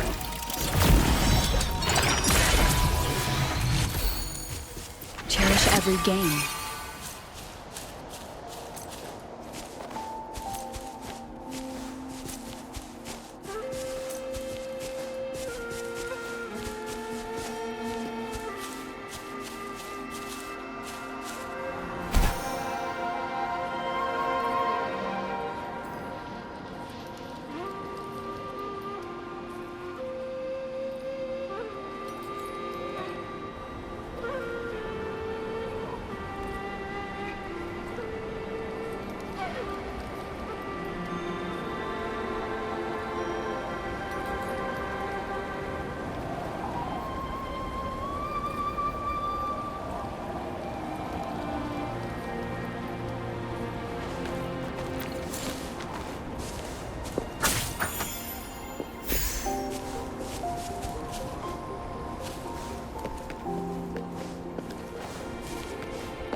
It's Madam Magistrate! She's back! I must go tell Lady Xinyi!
The Huanglong chamber is open now. You can proceed inside. Before you go, there's something important I need to tell you.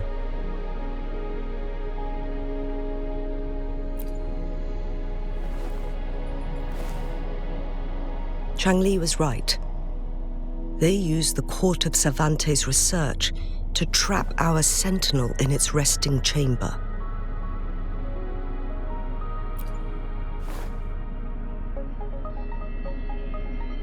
They used the chronosorters.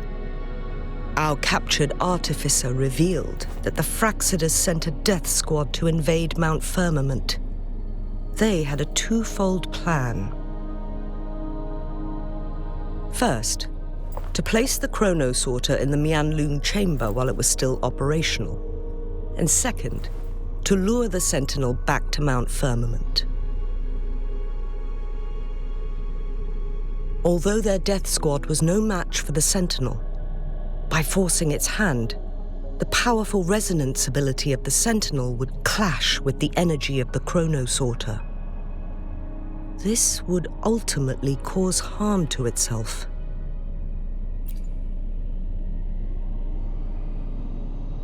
What if the Fraxidus modified those chronosorters?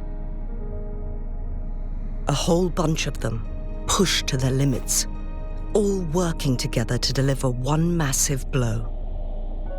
But not even that was enough to take down the sentinel. After the first hit, they set up modified flare crests in the Huanglong chamber to form a special force field along with those chronosorters.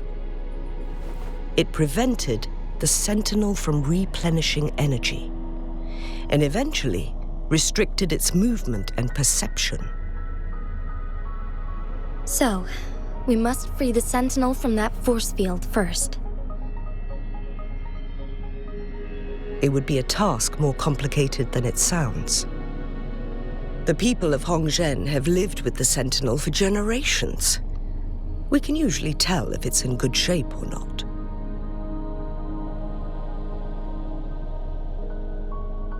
But now, the Fraxidus want to capture the Sentinel. They won't just stop at Mount Firmament. Madam Magistrate, I'm sure you didn't come here just for the Sentinel. Please tell us what you know, Madam Magistrate.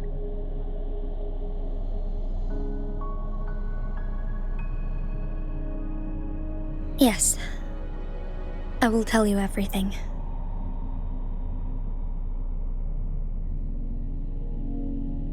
So the Sentinel is actually injured. And it's been getting worse. The Fraxidus attacked while it hasn't healed yet. Their plans are devious as always. Madam Magistrate, you've already laid out this plan so far. It's always a challenge to decipher the Sentinel's intentions. But there were many theories about it in City Hall at the time. I couldn't fathom why it went through such great lengths to retrieve you from Mount Firmament and raise you within our walls. But now that I reflect on it, perhaps the Sentinel saw in you the potential to one day restore the temporal program and ensure the survival of Jinzhou's inhabitants. I just never thought you'd be willing to follow through with that prophecy. It was here on this very mountain that I first encountered the Sentinel. Back then, I was too young to remember anything. Even the image of Mount Firmament has slipped from my mind. But this time, as soon as I stood at the base of Mount Firmament, I felt a wave of recognition wash over me. Memories long buried resurfaced with sudden clarity. Lady Xingyi, I was born with my life, my everything connected to our Sentinel. But my duty as its appointed resonator is not the only reason for my decision. I'm following the heart of my younger self before I became Jinxi. The girl who used to laugh with pure joy as she felt the snow from Mount Firmament on her face. I am a seed born on Mount Firmament, carried by the wind to every corner of Jinzhou. But now, I've returned to my place of origin. It's time for me to take root and grow into something greater.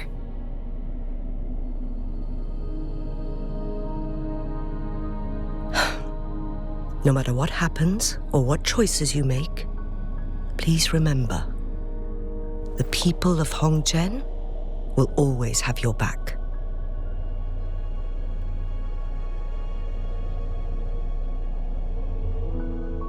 Mount Firmament has been stagnant for eternity.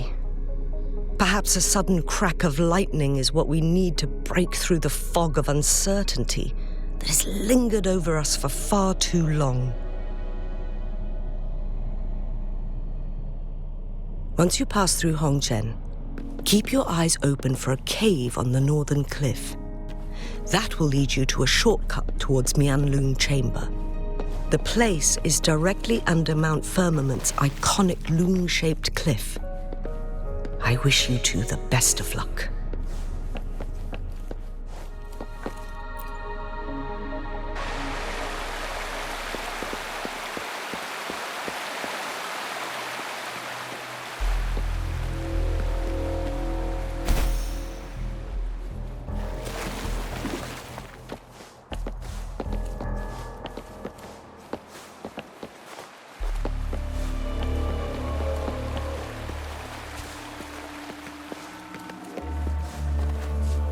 Jinxi, so far, everything we know about the Sentinel is still just speculation.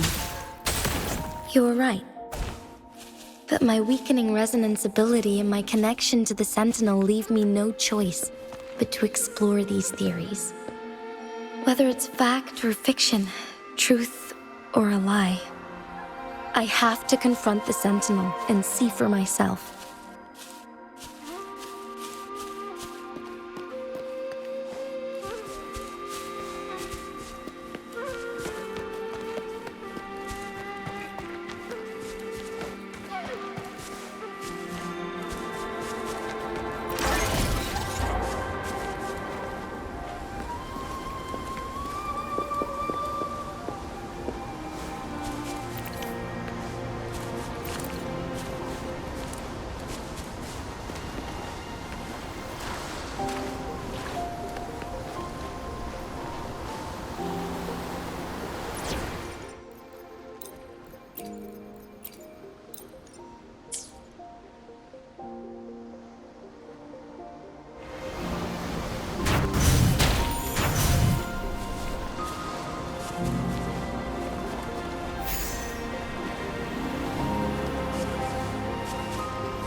The Mianlun chamber should be deep in the cave. Let's go.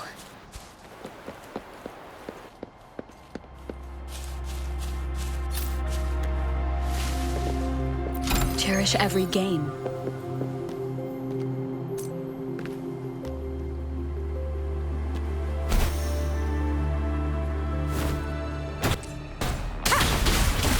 One with the sound.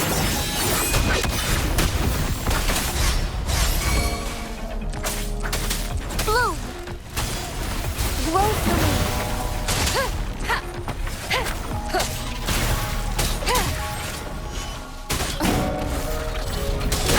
Bad timing. One with the sound.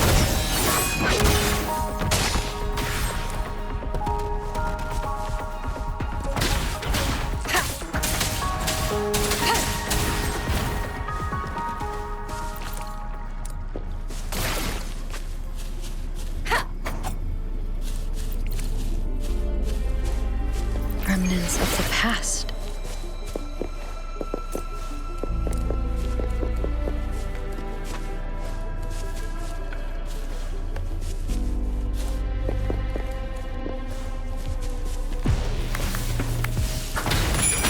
One with the sound.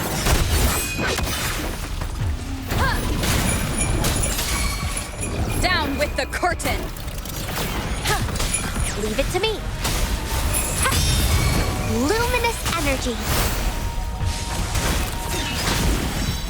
The show begins.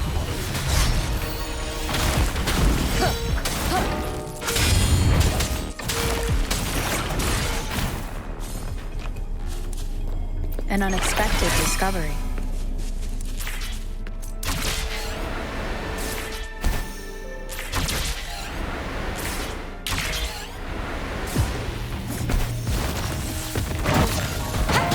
One of this.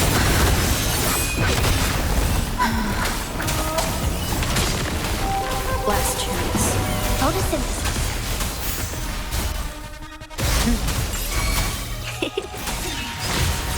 No hesitation. Keep it together. Last chance. One with the sound. Blue!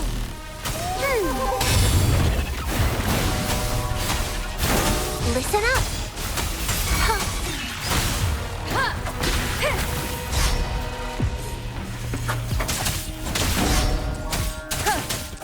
One with the sound.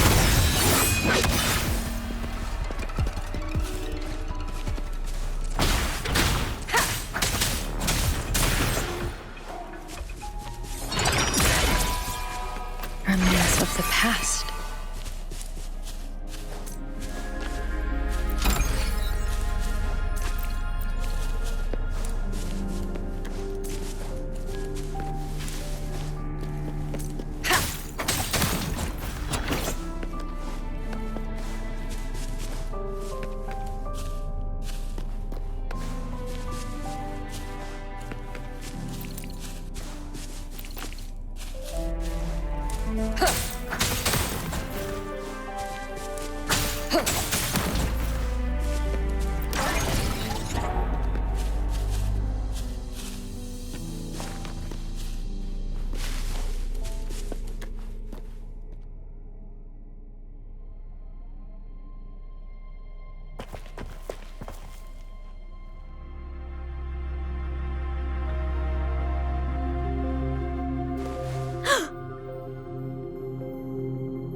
This must be the Huanglong chamber. We should now help the Sentinel break free from the flare crest spines.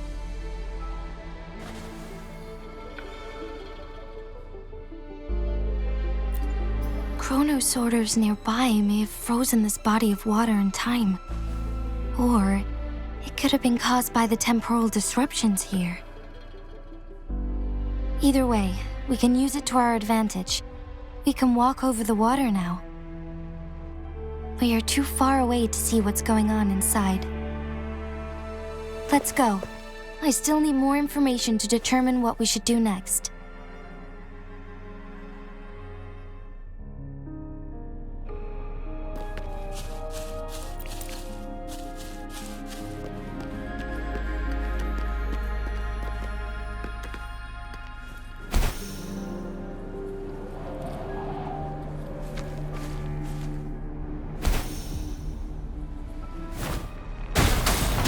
One with the sound.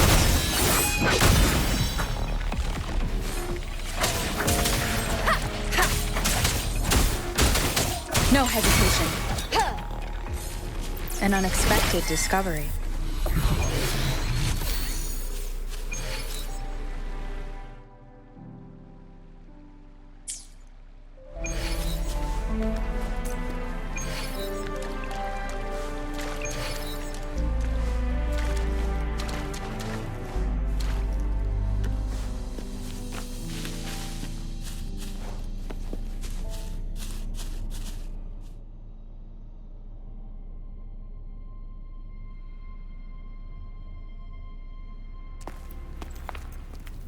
I can feel the Sentinel's presence inside, but it's not responding.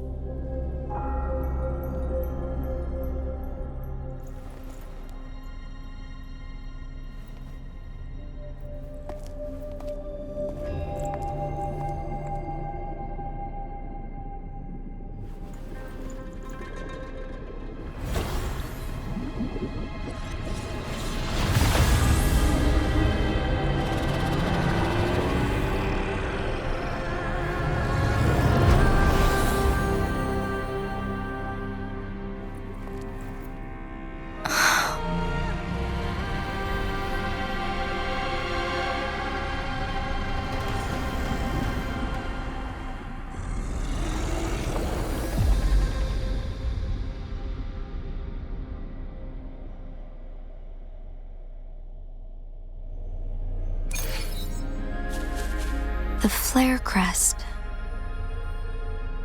The Sentinel is telling us we need to find the 3 flare stones corresponding to the flare crest. Then we will be able to lift the confinement set by the Fraxidus. But I'm not seeing any flare stones. Or any kind of entrance to another chamber. There seems to be something underwater. Let's start with the chrono sorter here.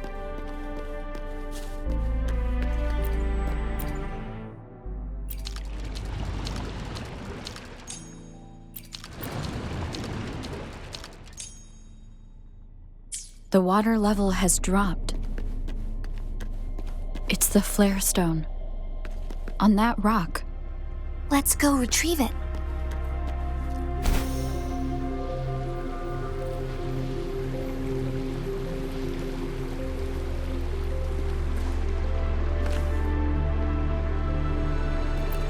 Done. 2 more to go. Let's look for them nearby.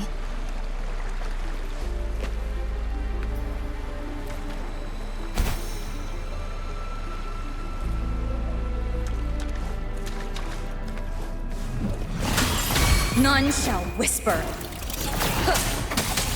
We need to find a way to destroy the spikes with the corroder's help. Same as last time. Let's locate the photon vault first.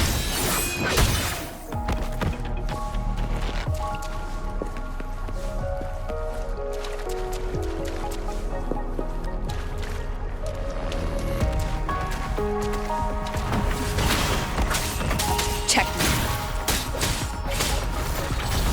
Keep it together. One with the sound.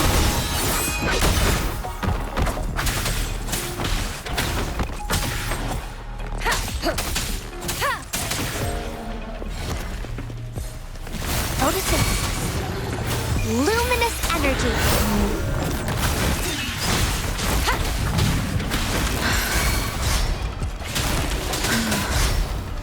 You will obey. One with the sound. Leave it to me.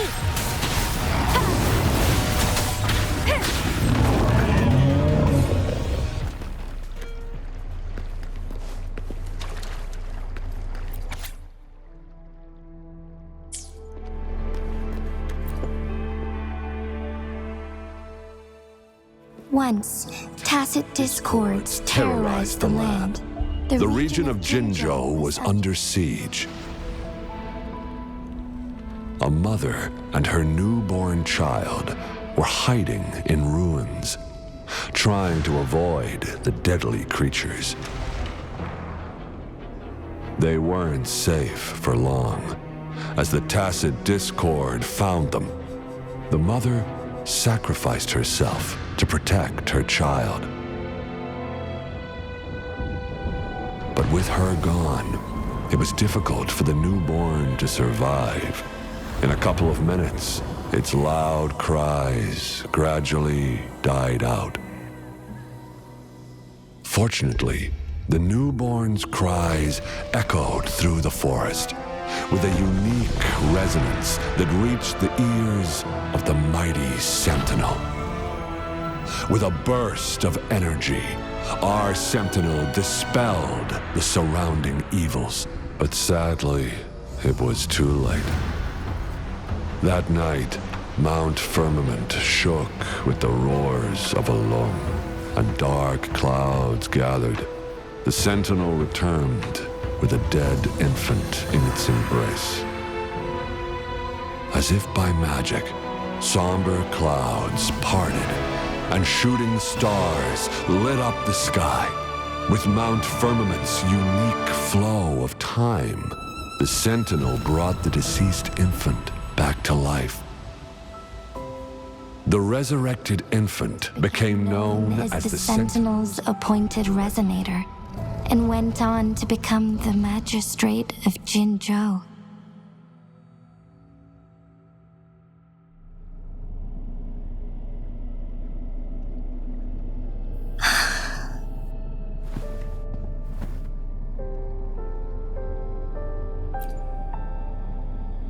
Yes, it's me.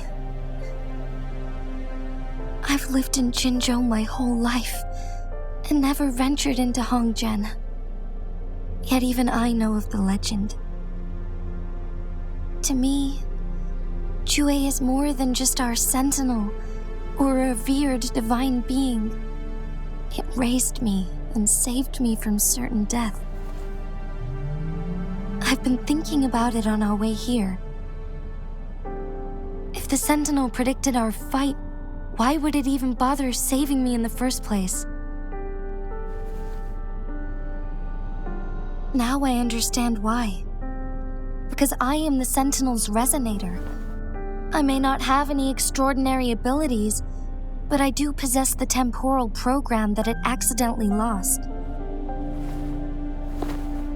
If Jinzhou ever faces a similar time crisis, I might be the only one who can set things right.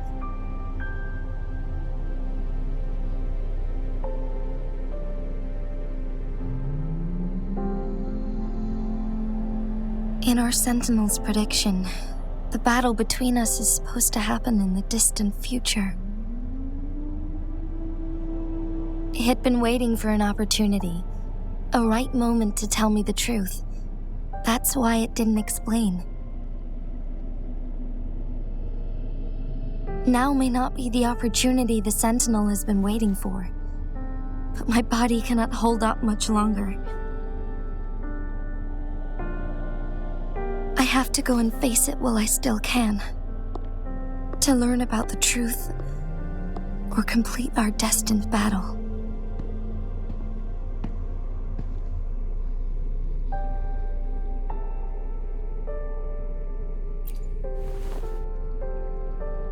Give up my duty? I never thought about it. To be honest, I did doubt myself many times. It was the endless kindness of you, Cheng Li, Xing Yi, and everyone in Jinzhou that gave me the courage to push on.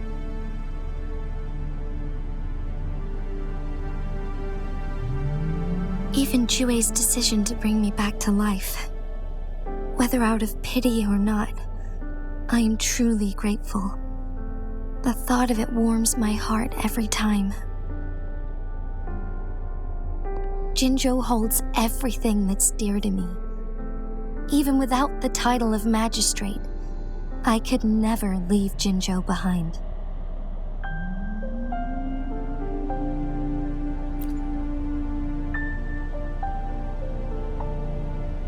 I'm okay. The pain I'm feeling is nothing compared to those trapped in the temporal disruptions. I must find the Sentinel as soon as possible. We draw from the same source of power. Saving it means saving myself.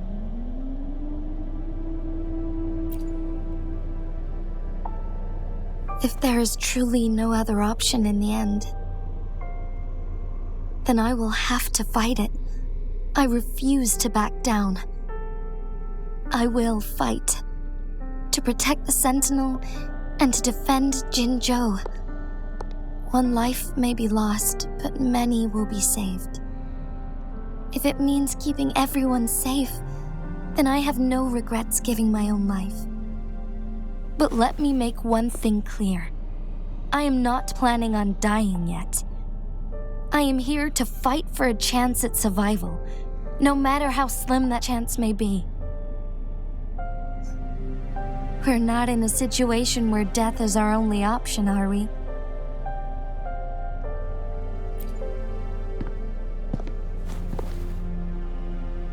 Thank you for placing your trust in me. Come to think of it, many good things have happened to me since you arrived in Jinzhou.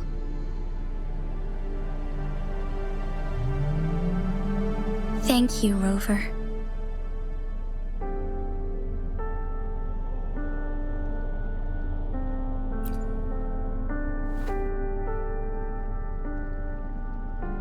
My teacher Changli told me it's up to both of us to solve the crisis at Mount Firmament.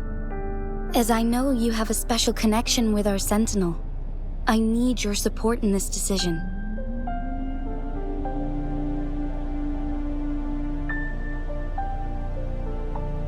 But don't worry, I'm prepared. This isn't about succumbing to destiny. It's about embracing it fully. I am grateful to have you by my side through it all.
One last flare stone to go.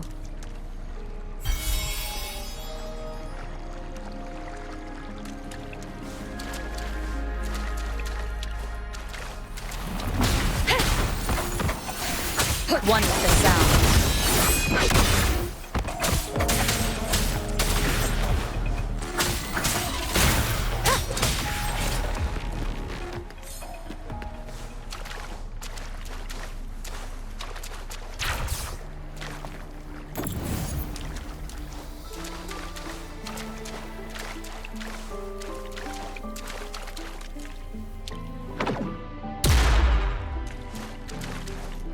The remaining photon vault is hidden behind the fissured ledge. Fissured ledge. If only there was a tacitite fulminate. Let's look around.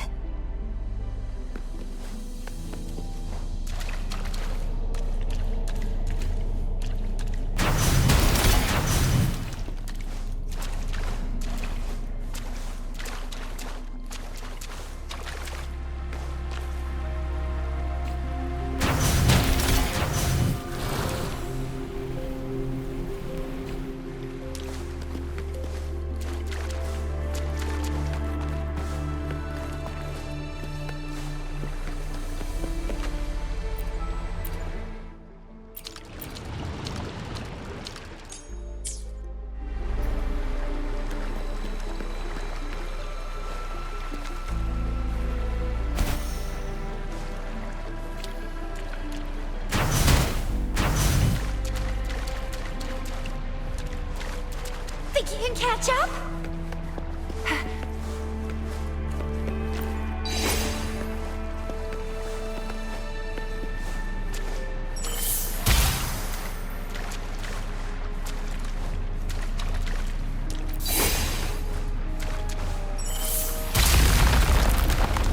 Good.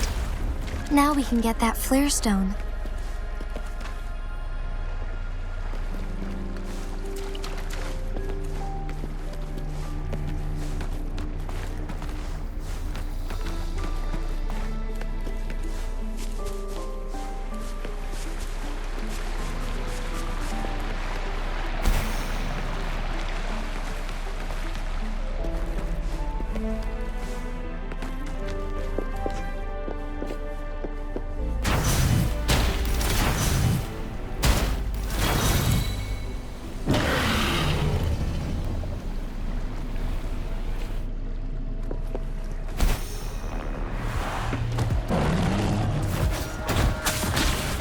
Wonderful sound.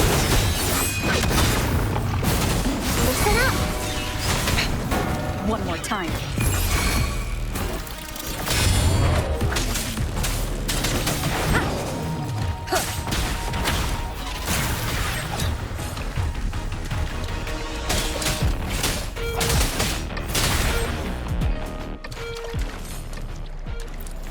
All set.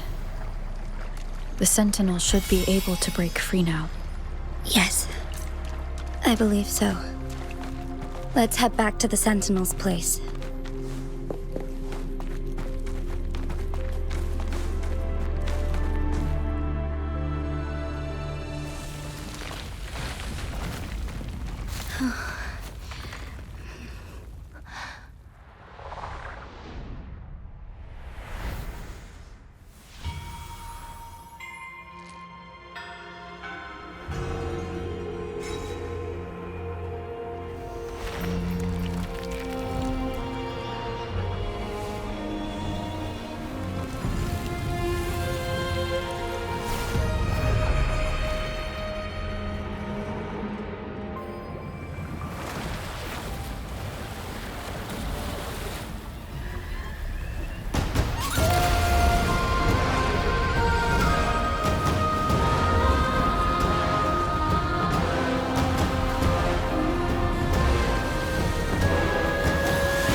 Jinshi, it has been quite some time. And greetings, Lady Arbiter. Or should one address you as Rover now?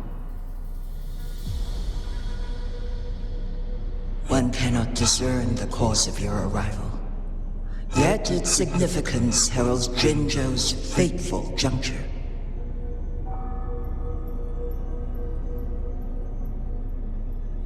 Shall a child who has lost their memories take up arms and fight for their fate? Or shall they retreat to their cradle and slumber? The seed of the future shall be sown in this very moment.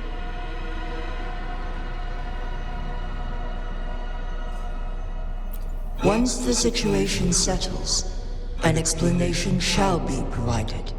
For now, one must implore you to simply engage, decide, and observe.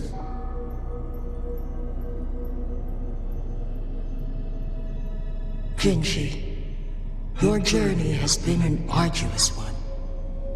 Aside from aiding one in this predicament, surely there are other inquiries you wish to make.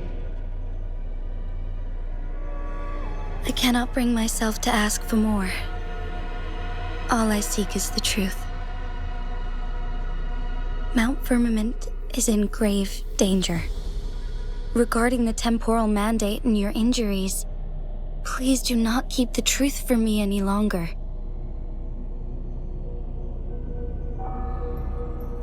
One understands your concerns. The timing may not be optimal for this disclosure. Yet in the midst of crisis, one must act with expedience.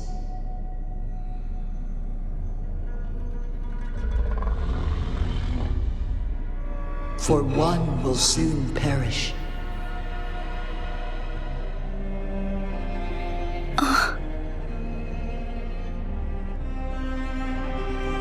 One such as this, of immortal nature, is designed to endure for all time. Yet one suffered severe harm in ancient times, and now relies on the Huanglong chamber for survival. This is not the optimal solution. For a long time, one has had to use this chamber to replenish energy, hoping to delay the inevitable doom. Yet fate cannot be defied. The Fraxitus have conspired against this one. Now, the injury only worsens. The Huanglong chamber can no longer prolong one's life.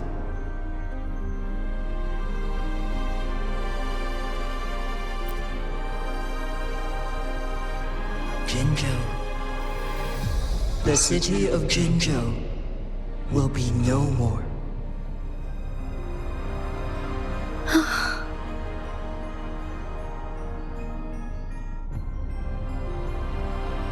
Ever since one descended upon Mount Firmament, using the power of temporal mandate to repel tacit discords, time has been in disarray within this location.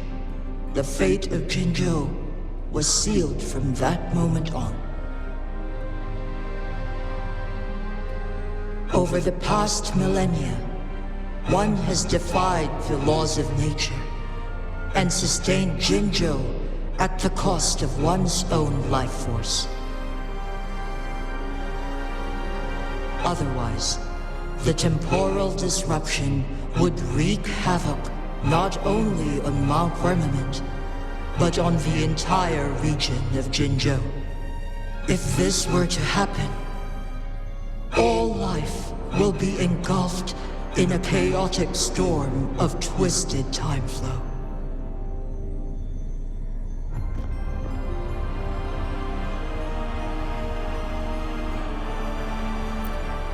Jinzhou shall forever remain frozen in time.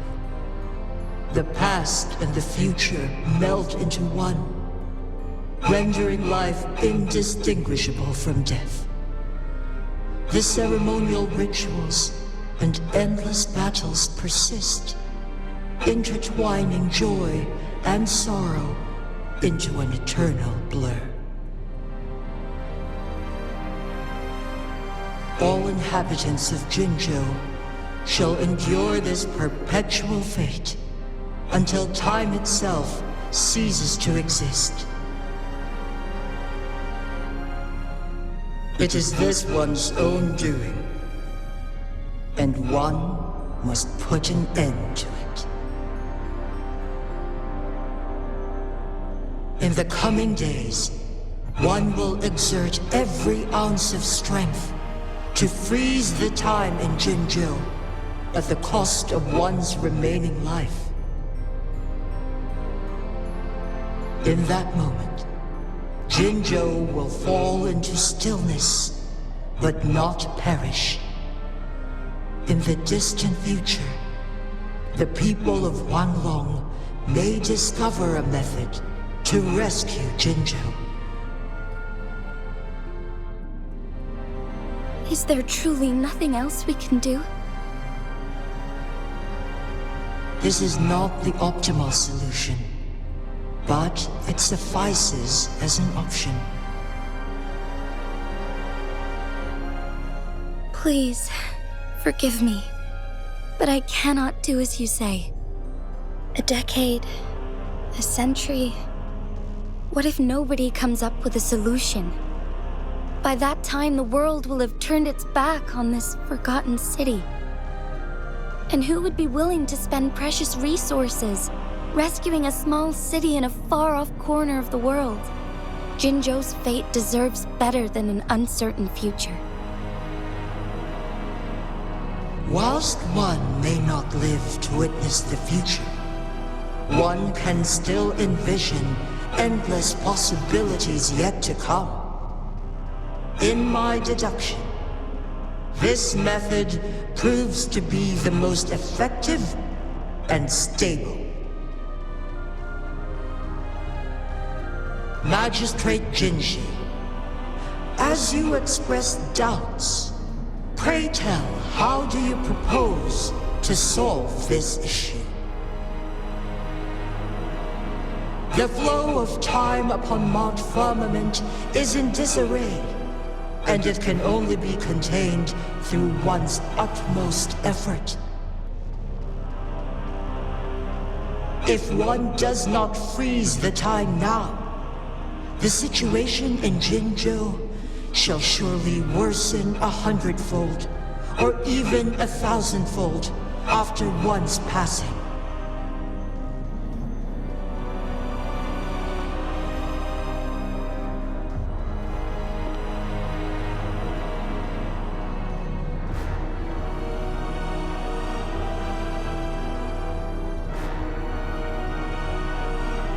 You once predicted a destined battle between us. Is it true? Correct. I was lost at first, struggling to grasp the prophecy's meaning. Only when I learned of your actions alongside the court of Savante did it all become clear.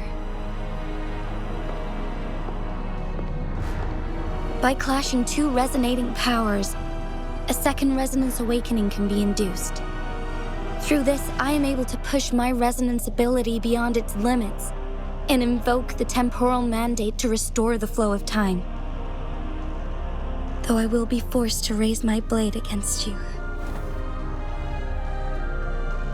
Ridiculous! If you clash with my resonance power, even the smallest mistake will result in overclocking and leave you nothing but an empty husk. You are well aware of its excruciating effects. The pain you feel now is but a faint scratch in comparison to its true torment. Moreover, you will be trapped within the fissures of time itself. Your being will be relentlessly shredded and mended day after day, denied any respite for eternity. But I can restore the errors in the flow of time. Isn't that why you saved me all those years ago? I'm just doing what you've been doing all along. Going against fate to keep Jinzhou safe.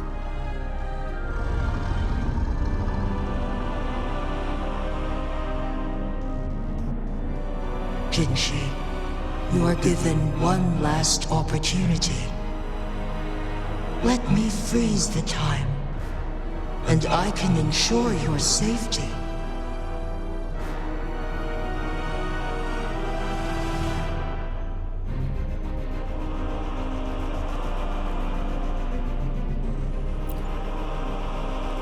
You're only here to witness before the right time arrives.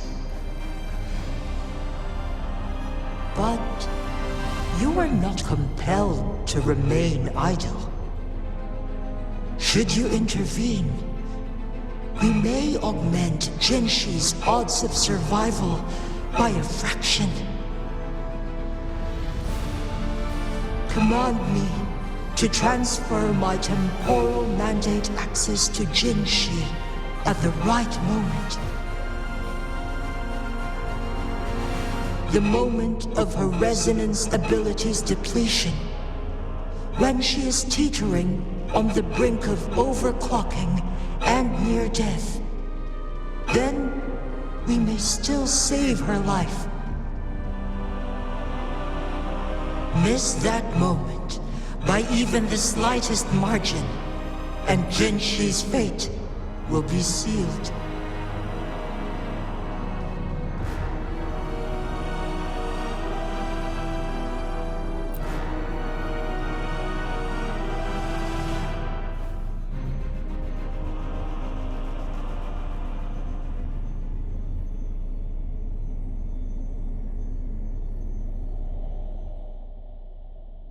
I should have died a long time ago. But I was lucky enough to be saved by you, allowing me the chance to see the glittering lights of Jinzhou for myself. You rewinded time to save me.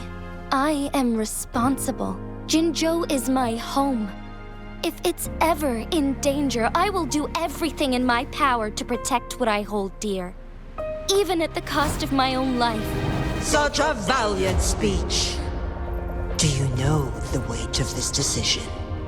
I understand your concerns. I will reach my second awakening with our destined confrontation and restore the time flow. Are you willing to bet on me? Restore the time flow.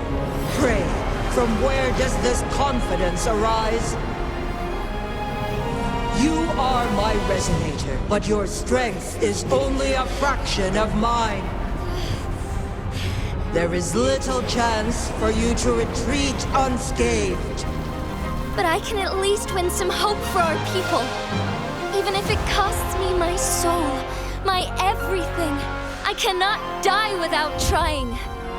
I may only bear your power for a fleeting moment. It's all I need to secure a better future for Jinzhou, defying all of your predictions, and I can keep you safe. If there is anyone who can face you in a fight, that person has to be your resonator.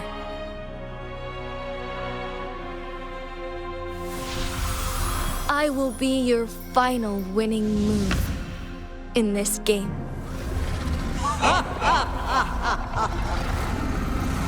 Are you truly ready to challenge a being worshipped by your kind? Will you not regret it when you meet your bitter demise? I will not regret it, no matter what.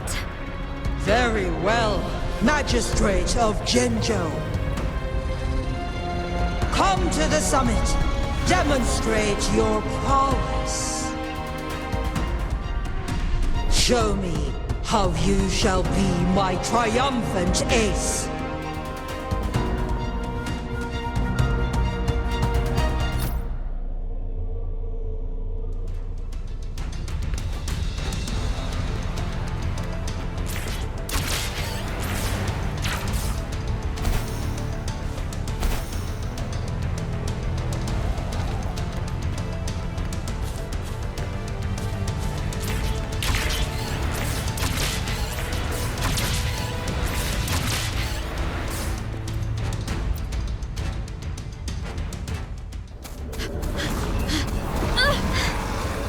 Lady Arbiter, one is curious about your choice this time. Wherever the tides may take us, you will bear witness to our fight.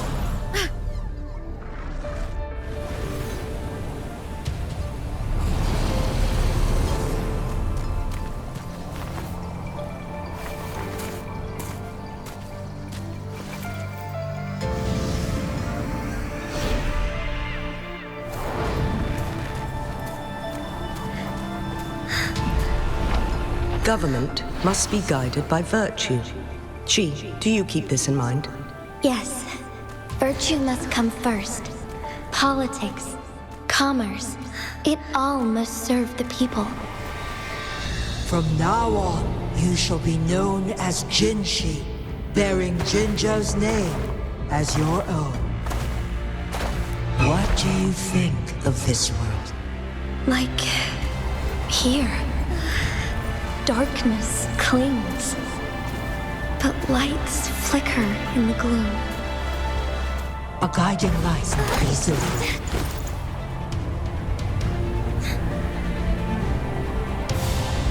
That's why they stand out so brightly against the darkness.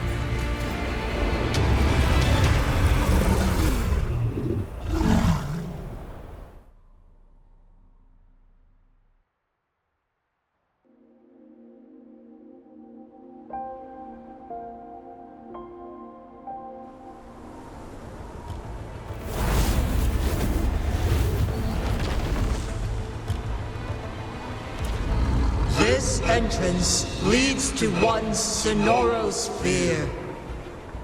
Magistrate Jinshi, one shall await you there. Rover, this battle is related to the fate of Jinzhou, and only you can open this sonorosphere.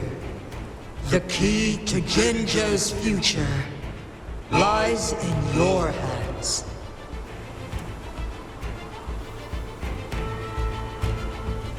If I open it, Jinshi is bound to face you in the ultimate battle. The ideal outcome would be for her to absorb your power at the critical moment and restore the time flow without any loss of life. But there's a chance that she could push herself too far and end up dying from overclocking. Though, if I do nothing, you'll use your remaining power to freeze all of Jinzhou in time. Correct. Now, please let us know your choice. Rover.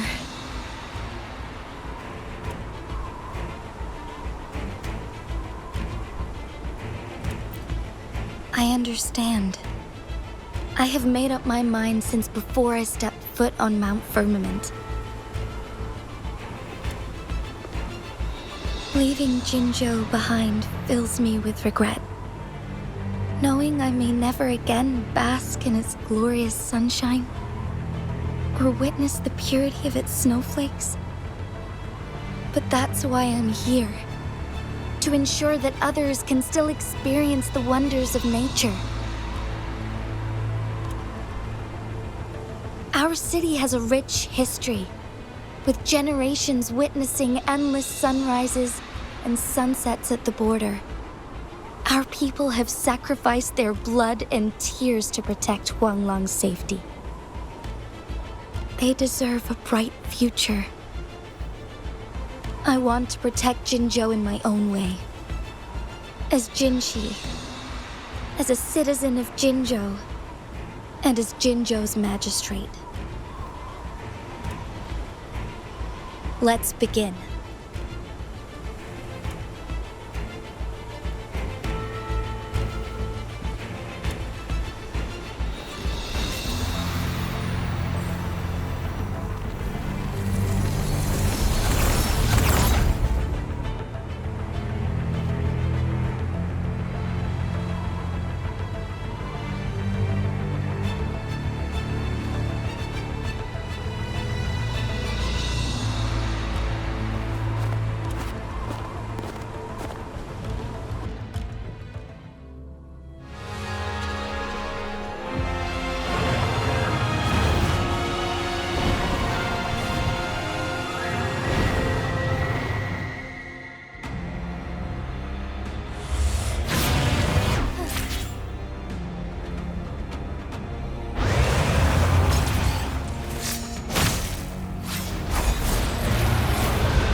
Onwards.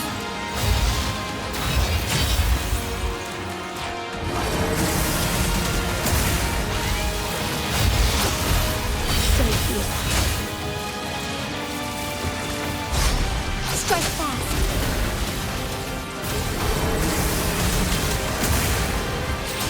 Oh, stars, heed my calling.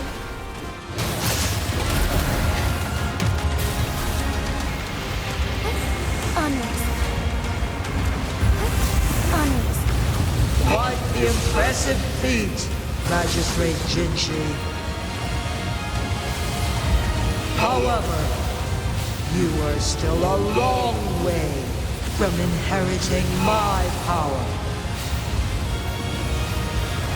Back down now, while you still can.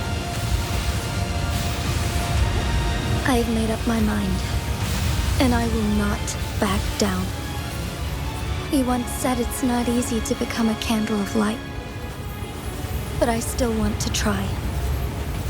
I want to see if I can ignite a spark of hope for Jinzhou.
Lord Arbiter.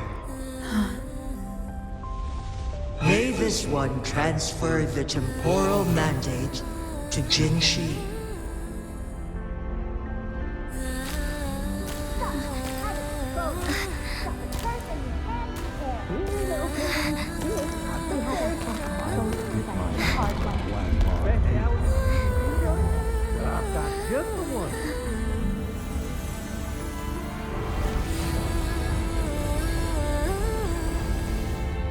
This one has heard your decision.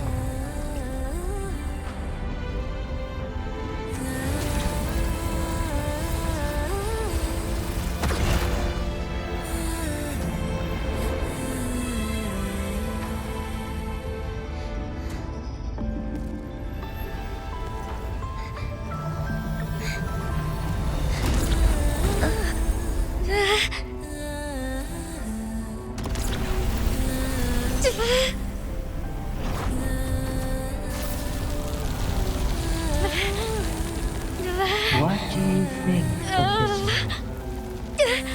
They deserve a voice of future.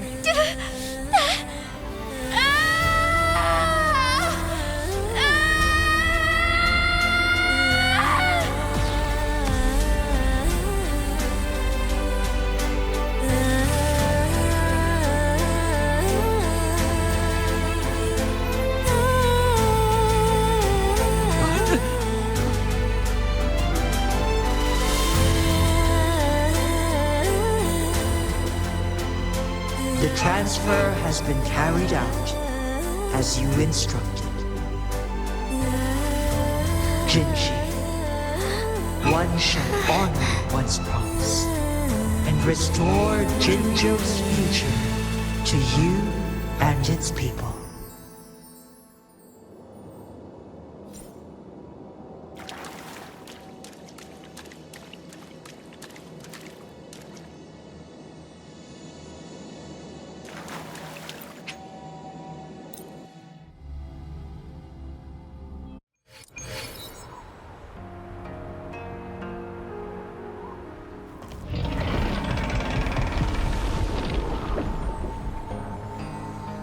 Jinshi has recovered.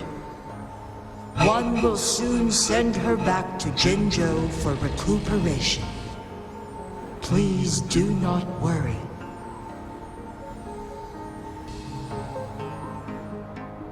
With all matters resolved, as per the agreement, it is time for one to address you.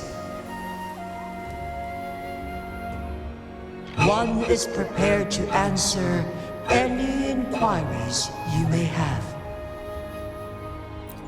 I am Jue the Sentinel, the guide of Jinzhou's civilization. Everything about Jinzhou has been stored in my mind. You are my arbiter and my former master. In bygone days, I stood by your side as you established Jinzhou City. You tasked me with safeguarding its prosperity. This one begs your pardon, for it is not all-knowing. All my knowledge came from you. One is prepared to answer any inquiries you may have. In the past, one was granted the key to that Sonoro sphere by your hand. You said you planned to participate in history, to make choices and witness the development of civilizations. One had previously requested for permission to transfer the temporal mandate to Jinshi, as that is how one is designed to function. Every ounce of my existence, from life to death, and even the passing on of power, is subject to your approval. One is prepared to answer any inquiries you may have. Since Jinshi has inherited my power, the temporal programs are now complete. Jinzhou is no longer under threat. Jinshi has fully assumed the mantle of leadership. From this day forth, one shall only offer aid when it is truly needed. This situation has been analyzed before, but the number of variables made reaching a safe conclusion impossible.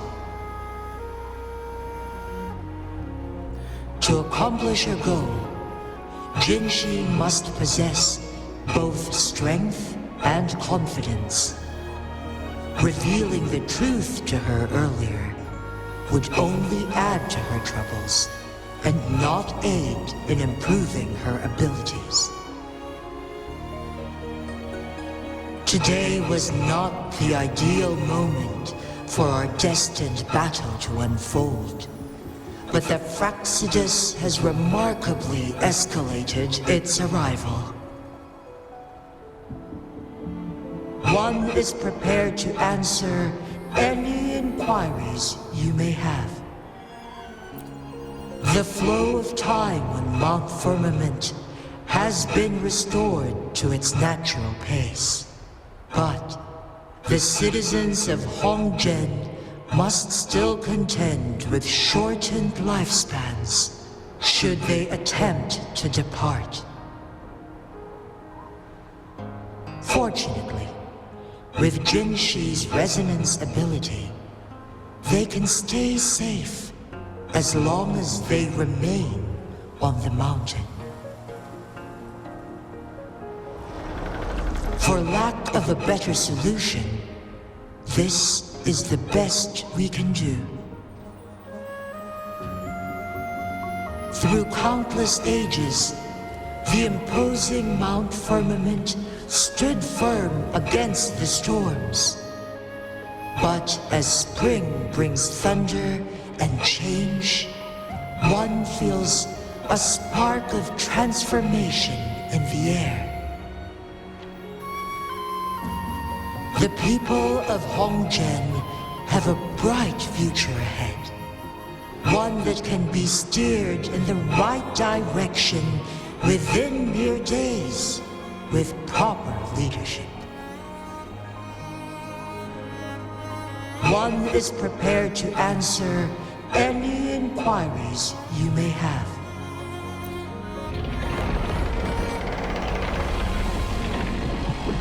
Your tacit mark. There is something unusual.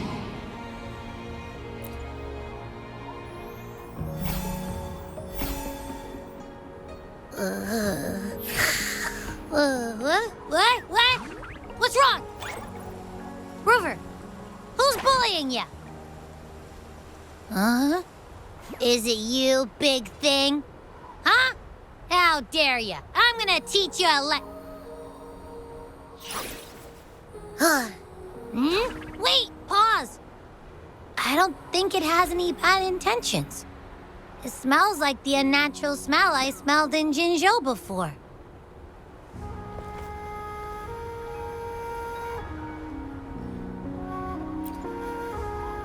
Oh, so you must be that sentinel.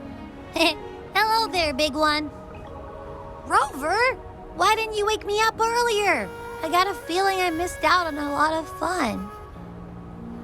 It does feel similar to me, but there is some difference. This entity is unfamiliar to me. As it resides within your tacit mark, one can only assume you granted it access intentionally. Lady Arbiter, have you heard of the Black Shores? The Black Shores is the starting point of your journey in this world. If you have doubts, this one suggests a visit to that island. Worry not. The Wuthering Waves ebb and flow. They shall send you back to where you belong.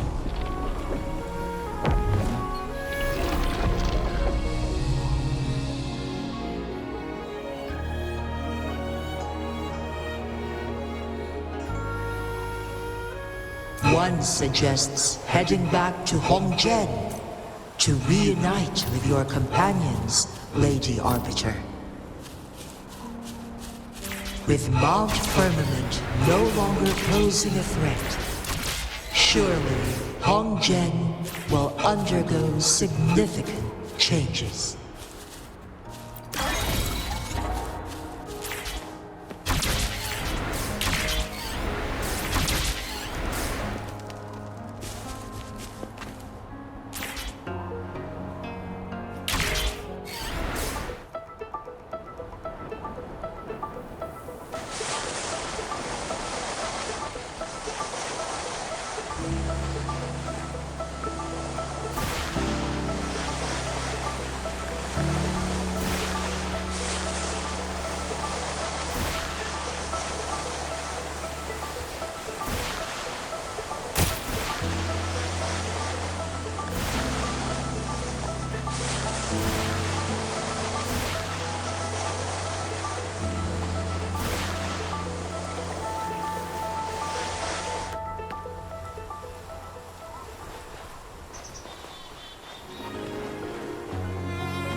Mount Firmament glowed with the sun's light, high above the clouds and snow.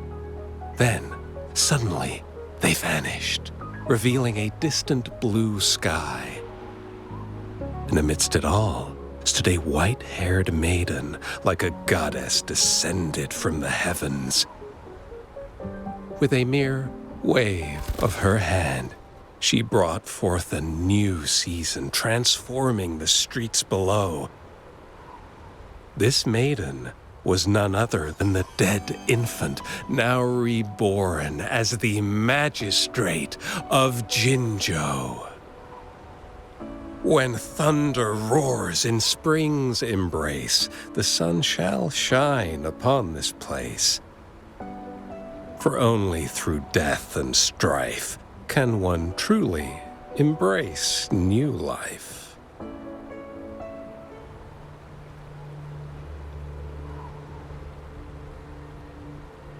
I see. Doesn't matter. That's not important for our goal.